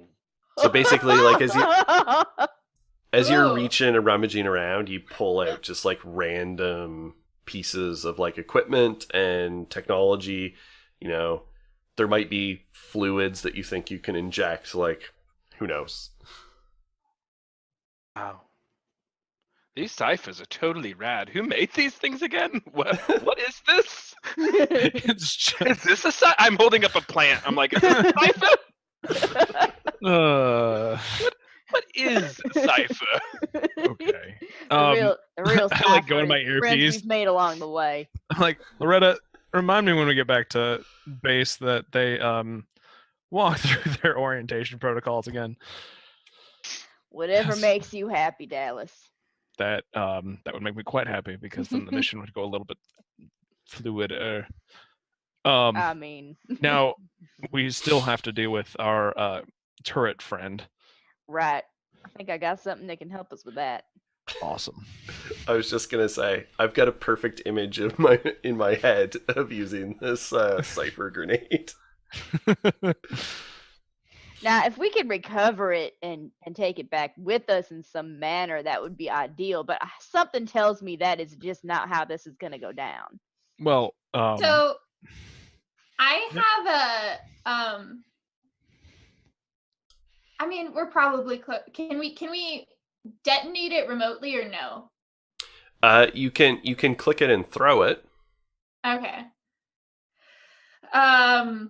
Will we still be in range then if we try and do Nope. that though? Okay. No, you can like throw it a short range at least, Mhm. and so you'll be outside of its range when it detonates. so do you anybody want to climb up here with me, or are you gonna toss it up or tie it to the rope? I will, well, I'm not real great at climbing either. I'll go. It's real But, easy. I mean, Joseph did it, so if he can Yeah. do it, anybody I'm can. I'm a That's, you know what, professional you make a fair point.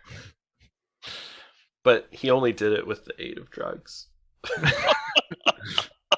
That is what Oh, Wow. no. He would have succeeded anyway. climber. But I spent an effort. I know, it was so great. Oh God. you did it that. Mm-hmm. Yeah, Alright. so Dallas is sort of like cleaning equipment and everything, Right. waiting for you guys to decide what you're gonna do. Let's see. I have an ability called Tinker. mm-hmm. Would I be able to try to create something that would help us get up on top of this structure? Yeah, I don't see why not. What does Tinker say that you can do? I think it lets you sort of like mess with some equipment basically to like improve its function. Yeah, you can make a device do something different from its original purpose. Can I use this bear carcass? Yeah, I'm imagining like a mechanical pulley system that just sort of like pulls you up the rope. Yeah, like something. Yeah, that's sort of what I was thinking. Something along those lines, yeah. Yeah, so you spend some time. What I'm looking to do. So you MacGyver basically something to like attach to the grapple and just like pull you up. All right. Yeah, absolutely. I like it. Fantastic. That's exactly what I would like to do. All right. MacGruber. Loretta. So are just you using it, or are you gonna take the time for like everybody to go up? What do we think is best here? I'll just stand out here. Wait, no, I have to go up. No, I'm going up. All right, I'll make sure everybody can go up then. I keep thinking Okay. there's a door when there's not. Not a door. There never was a Not door. a door. Nope, never. Not as such. What about this thing that I decided is a thing? The worst. All What right. about this door I imagine there being? Oh, I can make a door. Wait, what? See, I knew What? there was a door. I mean, blowing holes in things is called making a door, basically, but No, I have a cipher that once activated, a process requiring 2 rounds of setup, and in opposite doorway to another specific location is created. Yeah, see, Yeah. the door's right over there, and I just point to her cipher. Yeah. apparently, what about this thing I just made up works? Yep. The issue I might have with that is I don't see any sort of exit up here. Well, no. So basically, we can make the door go to anywhere. Yeah. Oh. Yeah. that's So Yeah. yeah. That is- So it makes an inapposite door, which means an out of place door. So it is like literally creating a doorway out of nothing to somewhere else. Perfect. Yeah. So I was thinking we could save it to use as like an escape if we needed it back to the ship or something. No, we'll just use it to walk in. We'll just use it to get up, even though we could just climb there. Correct. I don't know. I feel like we should totally save this, but whatever. Oh, I might suggest that we use that to actually get inside the structure that we currently are not capable of getting into. Perfect. That's actually a So- great idea. Yeah, so that makes makes a a lot of lot more might sense. be a more So yeah. maybe I'll- we I'll- should situation. maybe we should destroy the turret first. Yes, that's what I'm saying. We should Yeah. destroy the turret and then go inside. Yes. So I've already MacGyvered this contraption. Yes or no? I'm in the process of it. If I haven't done it already. Absolutely. And we will utilize this Loretta tinkering contraption to get up on top of the roof, and then from there we can decide what is next. We can use the door to get inside the structure. We can blow the thing up. We can do what we need. Perfect.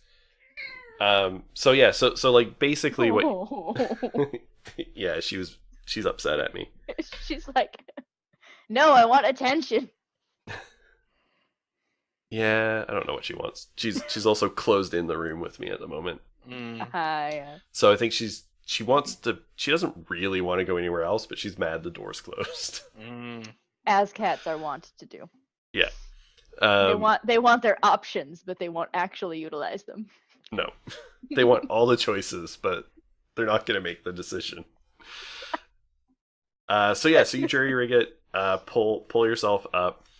So basically what you do is you pull up to the top. The building looks like it was probably like sheared off like part way up is sort of what happened. So it doesn't have any roof structure. It's like one of those like ruined towers, right? Where you're up at the top and it's like hollow inside. But it's not clean. So like there's an area where you can sort of get up and you can like, place yourself and move around a little bit without being totally like just up above the wall. Like, here I am, Mr. Turret.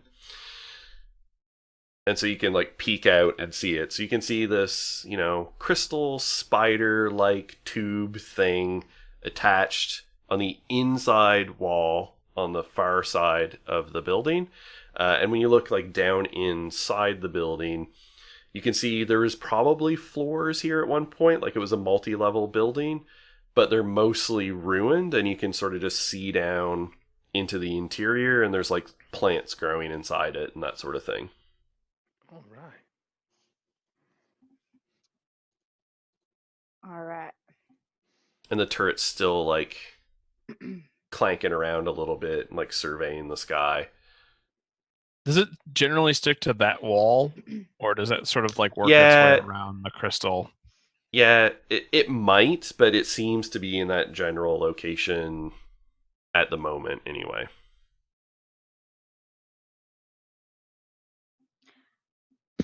Now, Okay.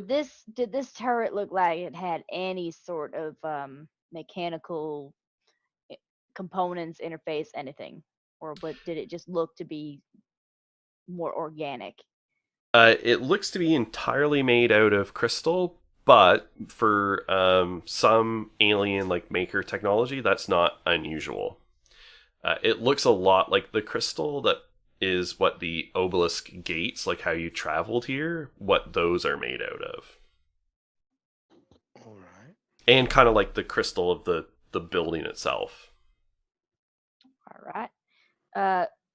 Can I determine any sort of way to get it to power down, or other than destroying it? Yeah, I mean, you can. I'm gonna say this is an intellect task. It's kind of challenging. I'm gonna say this is a level 5 task. Okay. And would my... I'm guessing my machine interface wouldn't have any help in this matter, would it? Yeah, because you would have to interface with the device itself. And there's no real way to do that because it's crystalline. Yeah, you don't have an obvious way of interfacing with it. Right. All right. It's intellect, so you can spend some effort. I will do that. Yeah. So, all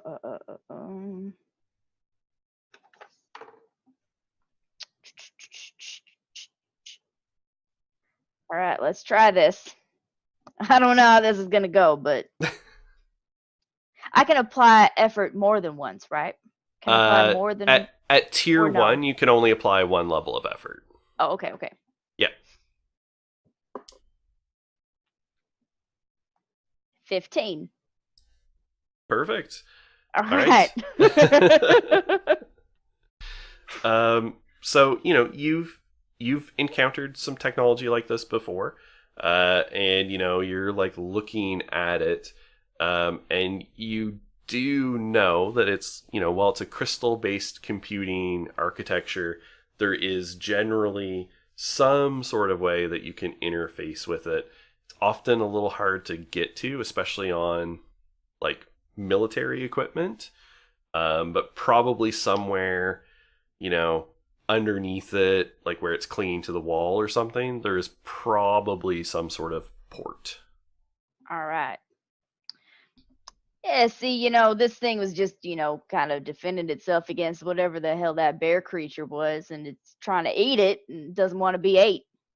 Oh, wow. And I say this as I'm just kind of like fiddling through it, and I'm like, oh, right. So, yeah, here. And it's done. It ain't no threat to us anymore at the moment. Yes, correct? Did you crawl over to it?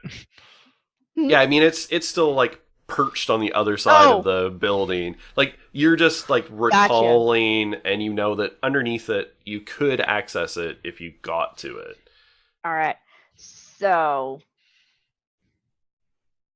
and you know that interfacing with it and turning it off is difficult. It's like a very like a challenging hacking type attempt.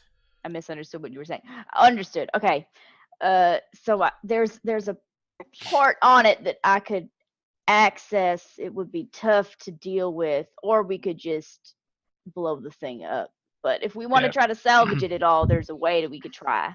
Might I suggest that we deal with the threat and then see what we can salvage after. So, Well, this thing is not going to leave anything to salvage, I don't think. well, that's Not better this than a way. threat round. So, and That's I don't think you have the ability to climb walls. So, not as such. All right. So, how are we gonna how are we gonna blow this thing up? How do we utilize Well- this grenade I've got? I think throwing it seems to be the best. Yeah, you said it's just Possibility. like press a button and throw it, right? Well, you Yeah, look like basically. you've got a good arm, Dallas. That is, I mean, it's sort of rusty, and he like pulls the sleeve back, and there's like rust sort of like on one part.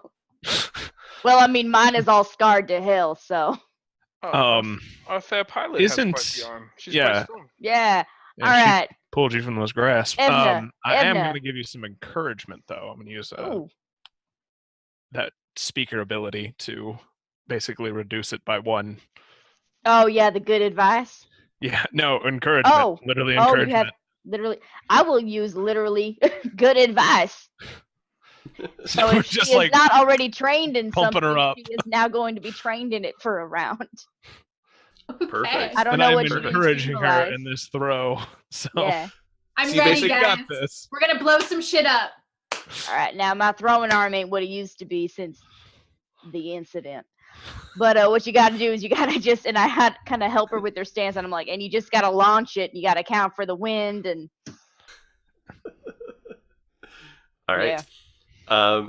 And so you've got sort of 2 options here. You can throw it at it with the intent of like just detonating it on the turret. And it looks pretty tough. You fired like a ship missile at it and it's heavily damaged but still functioning.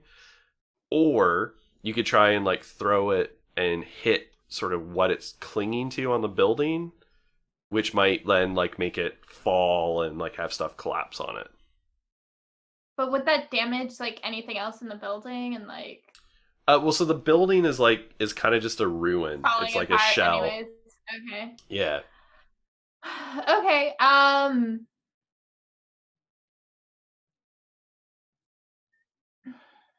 That might not guarantee it'll deactivate it though.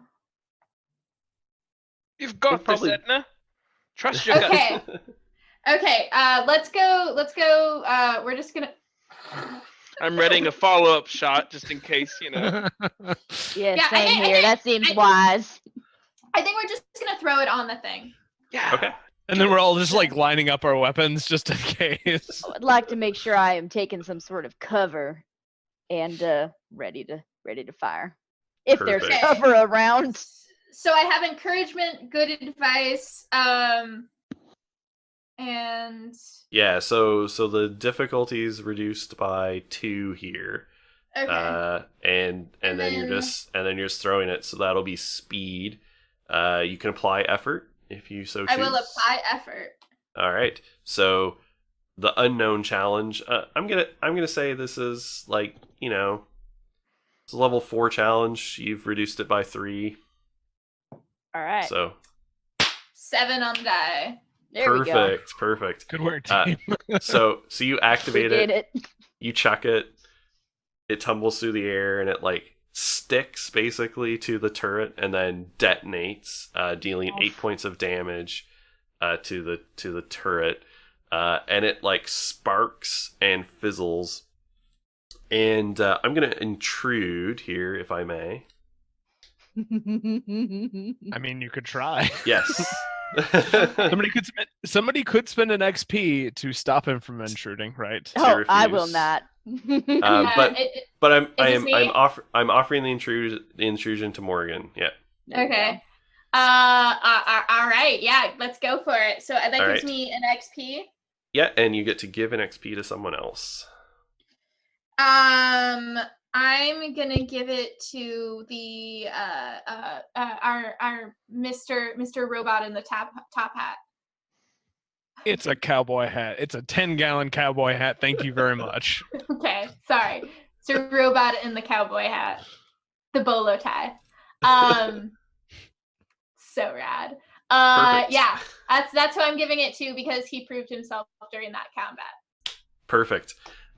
So not only did you hit it when you like launched the grenade, it actually went into like a chink in its armor, so that when it detonated inside the crystal matrix.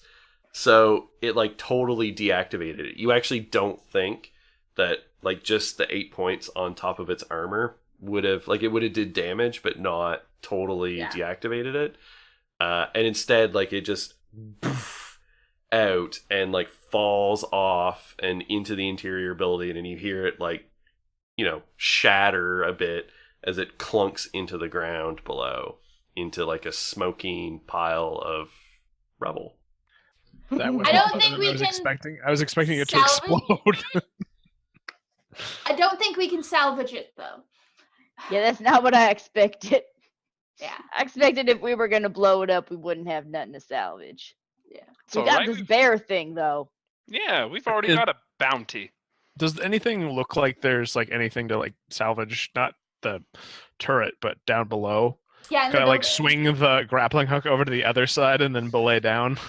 Doesn't really seem to, but there was the big sort of intact building in the middle of this like Check that structure. out. This is sort of like one of the exterior buildings. Okay. Oh, okay. So, So that probably has a lot more interesting things there. so Yeah. well, that went well. Yeah. Yeah. Sure did. Yeah. Expert. Okay. So let's Absolutely. maybe get down from here. Let's do it. Which Should we, is, should we use your door? or No, you've got we you've should- got that that's- device No, that you seems- jury rigged. Yeah. Your Okay. belay device. Yeah. Yeah. We've got that. But don't we need to get inside that building that has no door? Well, yeah, we can use that, but we really haven't checked out that building yet, have we? No, but if you do, so I we'll just say suppose- you do check it out, and similarly to this, there is no door on the outside of the building. Right. So yeah, then I think we So, should yeah. use the door. Yeah, that I was Okay. thinking you meant like from our vantage point up above, and I was really confused. So Okay. No, it makes so- better sense to use it from the grounding so that when we leave, come we out. have Yeah, we can. we don't have to worry about anything else. Yeah. So I set up the cipher, the door. It takes me a little while. And I guess I just set it up so that we just literally like pass through the wall, I guess. So God bless. Yeah, absolutely. yeah. So let me just go I'm, ahead and play I'm that a- guy. Evna. I'm imagining magic paint, and you just paint a like Acme door. Beautiful. That's exactly what I Yeah, no, hoped it's for. like this. It's like actually, it's like this kind of like not chalk, but like it's like a marker thing, and I'm just like drawing it, and then it shimmers for a second. Yeah, and then And it's just then like just, a like- gate. Yeah. It's got the little like the Stargate, like the shimmering liquid. That is some high techno sorcery you got there. Okay, shall we go Enjoying it. in? Yes, we shall. Absolutely. Who's taking point? I am. Um, I walk in the door. No, fuck. I'm right after him, weapon drawn. I go in too. I Alright. am sighing at the flesh bags and following. Oh shit! I just realized something. What's that? The door only lasts a minute, so it's gonna disappear immediately. Fantastic. Well, We're going to be trapped inside. This is great. not immediately, but soon. What? Yeah. I turn around. I say, "What was that, Edna?" And I go through the door. Yeah, We're all walking through. yeah. We have the the Stargate sound effect with the like Yeah. bloop, Mhm. bloop, bloop. Yes. And you step through, and so the interior of the building was initially dark until Joseph stepped through, and so you stepped out into darkness. But then there was like click, click, click, click, click, click, click, click, click, click, click, click, click, as like just a series of lights start activating. And it reveals that the interior of this building is all one big, massive room. It's like a aircraft hangar-sized, mostly empty space that as the lights sort of click on all over the exterior, it then has this just even sort of white glow through the whole thing, including the floor. So it kind of feels like you're just in this giant, never-ending, glowing white space. Oh boy. But in the very middle is a chunk of black crystal that is slowly, it's got almost like a purple light inside it that's just slowly pulsing. Ain't that pretty? Smashing! We found our treasure. I'm gonna walk over to the black crystal. No, I really would suggest. It says in section 15, Article 8, that we examine. Freedom ain't gonna stop him walking. I know, but it's part of the protocol that I have to follow. That I have to make sure that I announce the articles that are being infracted upon as they're. How about you just make like a note and then we finish. That is, I'm laying out- making a verbal note for my records, and then I will Alright, report that alright. to our superiors. So Our superiors, our immediate superior is an old friend of mine. Of I'm going to course go he ahead is. and study this crystal. I have an Perfect. inability when it comes to studying or retaining facts. Amazing. no, I have that same excellent. ability, so it's great. Excellent. So it means that the challenge level is the opposite. Instead of being reduced by 1, it's increased by 1. But then I will use my effort on intellect. Okay. Yeah. So you and I spend. have an edge of 1, so it's -2. Yeah. So you spend 2. Yep. Yeah, spend 2. Okay. And I'm on roll. I'm going to Okay. encourage him in this by reading him the infractions. I would like to give him some good advice on how to interact with these crystalline forms of machinery, technology. Is there any kind of like language or code surrounding this crystalline thing? There's nothing written. No. Okay. Well, never mind. I can't help you. Sorry.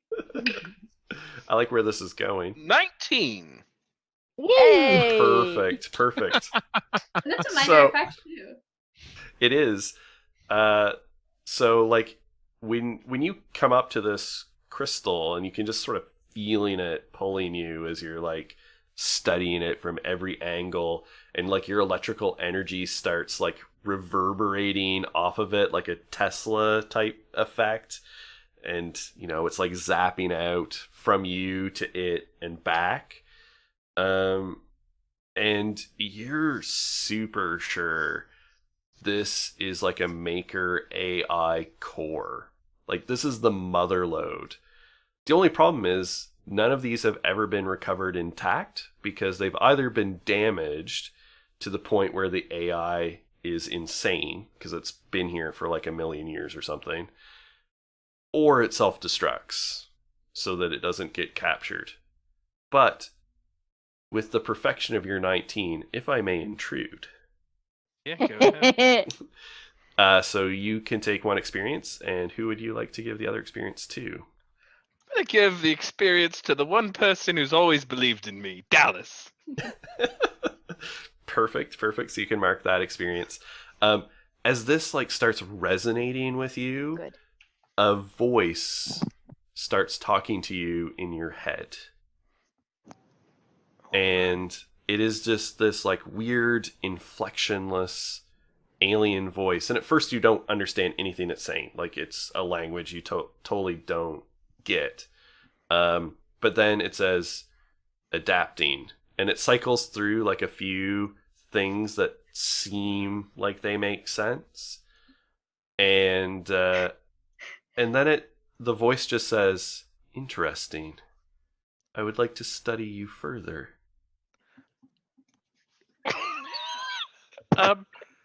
Well, Being studying, seduced by a machine. or am I going to seduce the machine? Either way. This, I'm afraid I don't come for free. Oh. I'm afraid. Do you say that out loud? If I know. speak to it psychically, I will. If it's in my head. Yeah, it's in your head. All right, I'm gonna say, I'm afraid I don't come for free. Well, I can offer depths of knowledge that you would find most enlightening. In lightning. Hey! Good. I would like to propose a partnership. Mm. I'm listening. I'm interested in who and what you are, and I can give you the wonders of the universe. Absolutely. Are we just like watching him just like this lightning pass back and forth? Is Yeah, that what it yeah, looks just like to us? arcing around. His hair's like standing up. His eyes are starting to glow. I say, what do I Um, what do I have to do? I'll do it. Just accept my presence in that organic computer of yours. Gonna be terrible. Just instantly, no thought about it. Yeah. It's asking for consent. Yes, and I'm consenting. Yeah. And there's just like a rush of like intellect that surges into your brain. Everyone else sees the like lightning start like arcing into you with like some force, and the crystal going dark, and then going totally black and dead. And then when Joseph turns around, his eyes are like sparking a little bit, and then they go back to normal. Joseph, What buddy. the hell just happened? I'm gonna have to ask you to report everything that just occurred in that instance, and engage in some debriefing. Turns out I am good for something. Oh, and the voice in your head says, and we need to keep this just between us. For our safety. Well, It was. I absorbed I absorbed some weak latent energies that were in there. It's nothing more. You must have What- seen this before. what do you make of it?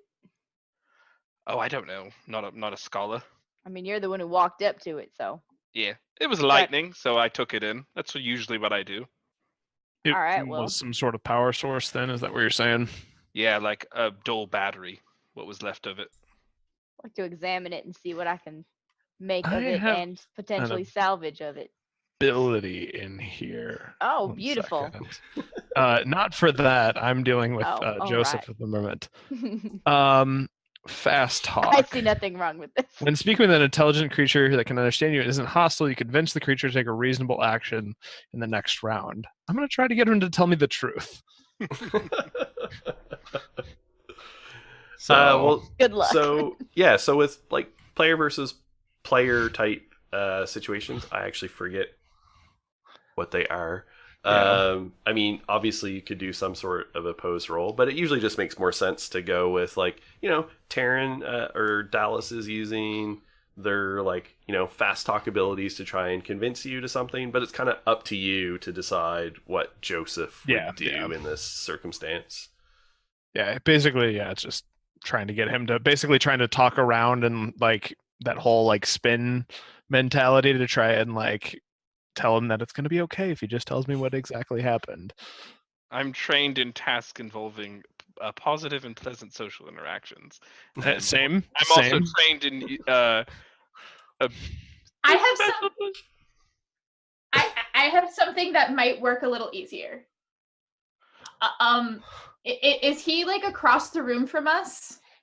You've probably all gathered up closer to him now. Oh, yeah. okay. I'm definitely I mean, you could be walked up further there. away. It's totally up to you.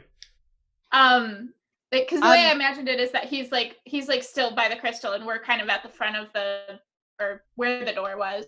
Mm-hmm. I have a cipher. Okay. That's a freedom mental scrambler, and within a short range, it scrambles the mental processes of all thinking creatures so that they lose all inhibitions, revealing secrets and performing surprising actions. Yeah. The effect lasts as long as they remain in the field and for 1d6 rounds after. What is this? Okay. So So roll a d. So bring the cipher into the field. Just play it in the. It's not that we don't trust you, Joseph. It's that we don't trust you.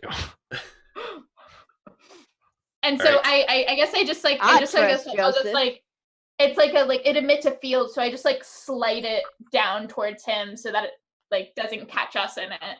Gotcha. So roll a d6. Yeah. Need to see the level of the cipher. That's a 3.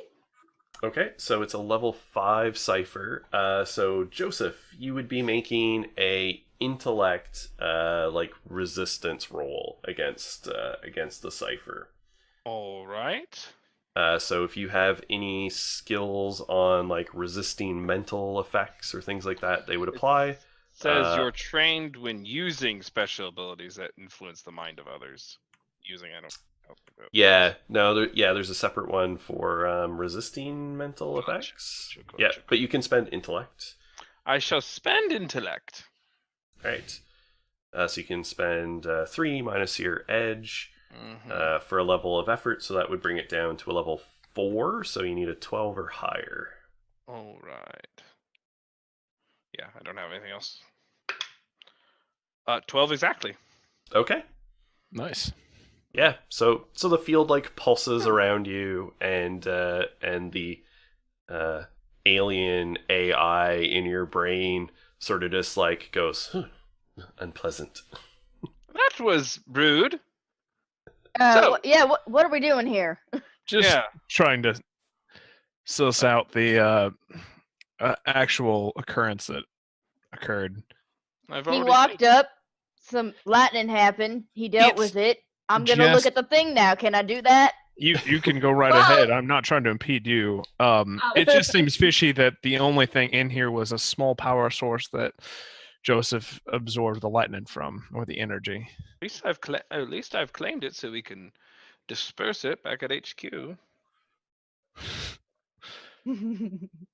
I let my hand shock around. I'm like, I'm an energy specialist. I take some, I give some.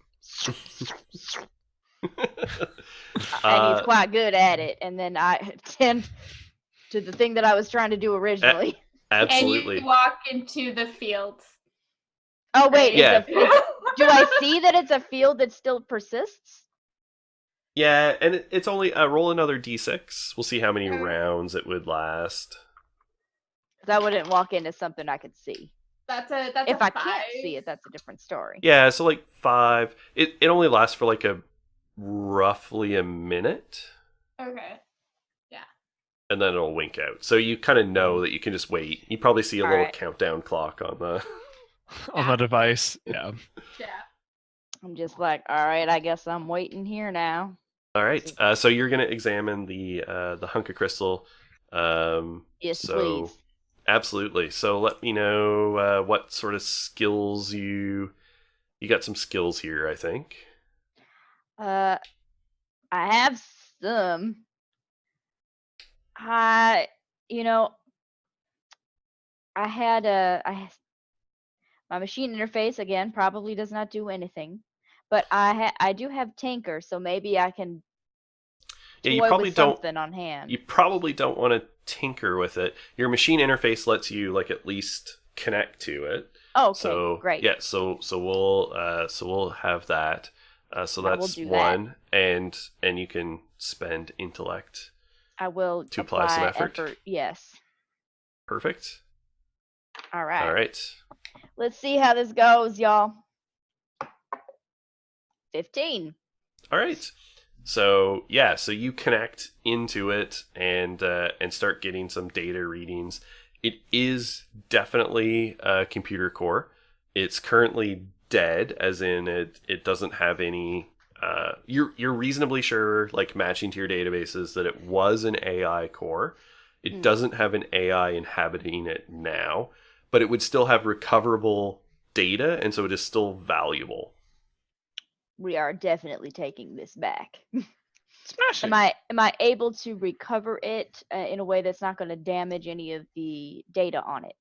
I think if all of you like took time and like the right tools and things like that, and once you're in this building, you know, you look around, you find a way to like activate a door to the outside. Okay, I was gonna ask, like, does the door Perfect. disappear as we've been doing all this stuff? It We're it just does, but yeah, after some time, you're like, it's not your first rodeo. You've been in alien weird ruins before. That's right. All right. So you guys spend some time and recover the core. It's still valuable. You know, you're not going to get the biggest bonus you could get, but it's going to be a good payday. This will be great. Between this and the bear parts, we got a good Yeah. haul. I think that seems like we've done quite well for ourselves. I agree. What did you find on that there, Loretta? Sink it in and all that. There was an AI present on this data core. It is no longer present. It's been dead. I don't know how long, but it's got plenty of data that we can process and bring back. Hmm. Yeah, it's the kind of Strange. things. It's the kind of thing you would hand off to your company data specialists. They'll Right. do what they do with it. That's kind of outside of your wheelhouse. Do you have a hacker ability that gains me quick access and the desired bit of information in a computer or similar device, and I access one of its primary functions? So I'm curious if that would allow me to sort of figure out what kind of AI was inhabiting this. You can try. Yeah, I'd like to try.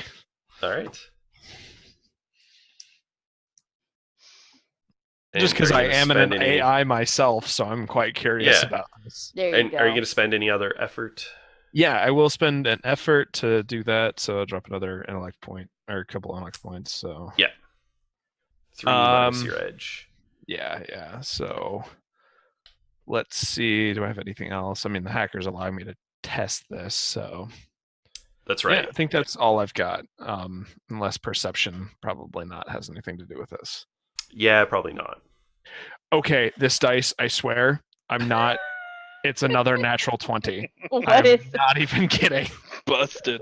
It's I'm not. I gotta put this dice away. So that's going in the corner of the dice tray. Does the Vegas Gaming Commission know about you? Actually, that's why. I don't live there anymore. No. But yeah, so that was that. Excellent. Not sure what that means. All right. So it was the it's an alien computer. So it was still extremely challenging Of to course. get any information out of. But you just barely made it to get any information out of it at all. And it was some kind of like scientific like lab AI. Like it was Okay. like you pulled enough like data logs that you don't totally understand to suspect that this was like a research facility. Okay. Cool. I'll just kind of log that information to report back on. But neat. All right. So you guys pull information, you got a core, and that's where we're going to end because you got a payday. Yeah. Awesome. And All right. Joseph out. has an alien AI in his In head. his brain. Yeah. This is Light- amazing. Look, Lightning Warlock. yes. Joseph Perfect. started with a daddy-o and ended with a daddy. Correct. No, it's more of a data AI. Daddy. Dad AI. That AI. Daddy. Daddy-o. Jedi. Daddy. Yeah, do daddy. No, Daddy. Daddy. That A. There it is. Yes, we There got it it. is. Perfect. We've Found achieved it. maximum Daddy. innuendo. Daddy.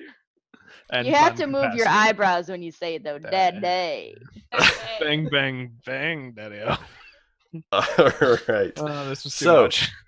Thank you, everyone, for watching. Thank you, Monty Cook Games, for hosting our ridiculousness. This is the last time they ever host. Like, they're like, what is this? This is what Cypher allows. This is what you've created, Monty. Yeah, This buddy, is- it's all your fault. this is on brand these days for Variant Roles. So I'm Dan Gaston, your host and game master for tonight at MadSciDM on Twitter. You can follow us here on Twitch if you don't already do so. We've got links to our Patreon and stuff below. Follow us on Twitter. We are in the midst of our large community games, which lots of these fine folks are also involved in, as we do a lot of D&D Dungeon of the Mad Mage. Most Saturday nights, although not the next two, we also do another game for Monty Cook Games as we play Invisible Sun, a game of surreal magic that also explores what it means to be human, but in a very different way. And random one-shots when I organize them for Bleeding Edge. So we'll go around, people can let you know where they can find them, any announcements they might have or promotions, and their favorite moment from the game. So, oh yeah, Matt, we'll totally get you in a game of Invisible Sun. Absolutely. Oh, Yeah, I can't wait. I am so excited about playing Yeah. Invisible Me Sun. too. Yeah. No, we actually, one of the intents is to get as many people to like have some chance to play as possible. So we got the one group right I now, went in. but we definitely need more people because Taryn and Max are looking for other players for their group for sure.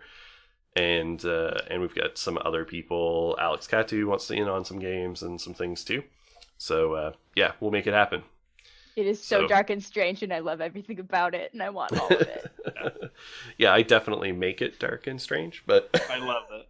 Well, that's so on brand for Variant Roles and for Dan in general. Anyway, let's get to our outro. yeah. So Taryn, why don't Yeah. you let us know and your favorite moment? Yeah, I'm just Taryn. You can find me at Tarzan Nosy on Twitter. I generally tweet about D&D stuff, but most of this, hoping to get into some more like variant systems and PP powered by the Apocalypse games and stuff. Looking at running an Urban Shadows game in the near future, hopefully with Excellent. variant roles. So yeah, but other than that, that's pretty much it right now. I'm kind of taking a little break as Dragon Heist was a blast, but was a whole lot. Favorite moment from tonight was the Joseph Dallas relationship. They were hilarious. The two Okay. charming but very different creatures was a lot of fun. So yeah, just RPing back and forth with Matt was was a blast. So good. Perfect. I loved it too. Teaching him how to climb was my favorite specific Yes. moment. It was so good. I love that. Matthew. I'm Matthew Foreman. I'm the Dungeon Master of the Ghost of the Machine, which is a D&D live play at 7 p.m. Central every Wednesday. It's also super weird and cerebral, so Dan and I are kind of kindred spirits, and I'm seeing that now. My favorite moment was, and that's on Twitch TV, Dice Priori. But my favorite moment, actually, like, I love how Edna was just so gung-ho about stuff and just did things. That's like my favorite play style. Mine And too. just Just do Edna the was thing. a lot of fun. I of course had a lot of fun throughout the game, but I just wanted a special shout out to Edna and Morgan. Yeah. Thank you so much. Perfect. Um, Yeah. Yeah, Morgan. So I am Morgan Robbins. You can find me at the FemDM on Twitter. I mostly tweet about D&D stuff, and I don't have a lot of other stuff going on, but I will be in the Dungeon of the Mad Mage here on Variant Roles coming up soon. And let's see, my favorite moment of the game. I think probably like just all of the whole like the slippery slope, I guess. Good. There we go. Yeah. Yeah. Good description. Yeah, That's a good way to put it. The Yeah. phrasing spiral. Yes. the phrasing spiral. But I'm glad everyone just had a good time, and there was a lot of really fun moments, and it was really nice gaming with y'all, and I look forward to playing more games with you folks in the future. Yeah, it's a lot of Yes, absolutely. fun. And Alexis. So I am Alexis. You can find me on Twitter at VoxFinato, and I'm part of Dice Priori, so you can find me over there. We play Ghost in the Machine every Wednesday, and I play Gilly, a little naive little halfling bardlock, and it's friggin' great. I sing songs, and it's a lot of fun. I try not to die, and we have um, we have some stuff that's very close for me to announce, but we're not quite there. So if you pay attention on Twitter, I tweeted out a teaser a few nights ago, and I'm super excited about what we have coming up. March but is going to be big for us. March is going to be really big for us. We have a couple big things coming up. But I also I'm going to be playing on Dungeon of the Mad Mage, not this weekend, but starting the weekend after on the Saturday afternoon time slot. And I am really excited for that level. It sounds like it's going to be Yes. so good. That's Nat's level. Yeah, it's Nat's level. I'm really Yeah. excited. Oh, and also I'm going to be on Encounter Roleplay for their big marathon this weekend on Sunday night / Monday morning. So Cool. 2 a.m. Eastern. So I'm a real night high owl. viewership numbers. Got it. Yeah, so Yeah. while no one is awake and watching, I'll be playing. Yeah. I think. And Nat s- is DMing that one too. Yeah. Yeah. And I volunteered for something that Sean is running that is Saturday morning, and I don't know if that's on Encounter Roleplay or somewhere else. Okay. He just said a charity game, Okay. and it was in the morning.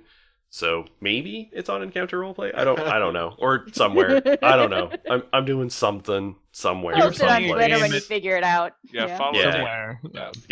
Yeah. But we will have so we have Dungeon of the Mad Mage at 2 p.m. Eastern as Techno Scald, Kyle, who was hanging out in chat. I don't know if he's still here, but he was around He earlier. did just for Critical Role. It's fine.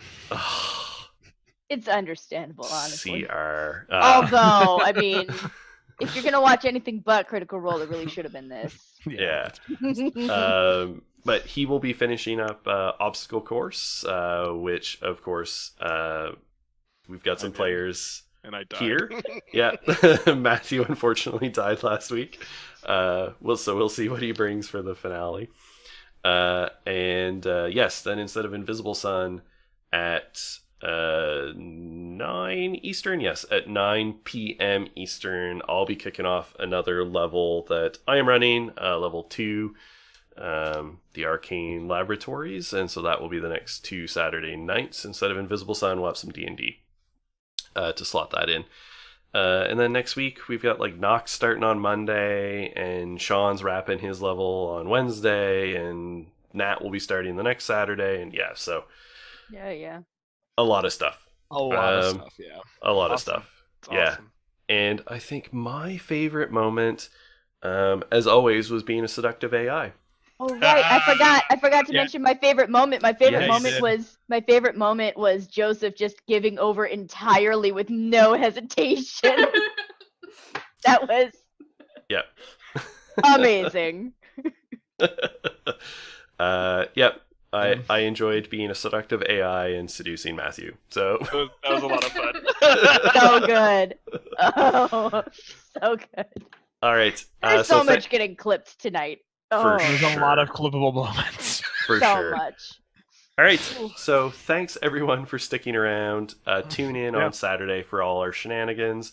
Please check out Dice Priori and like everyone else's stuff that's happening Thank over the you. weekend, because they are all fantastic folks.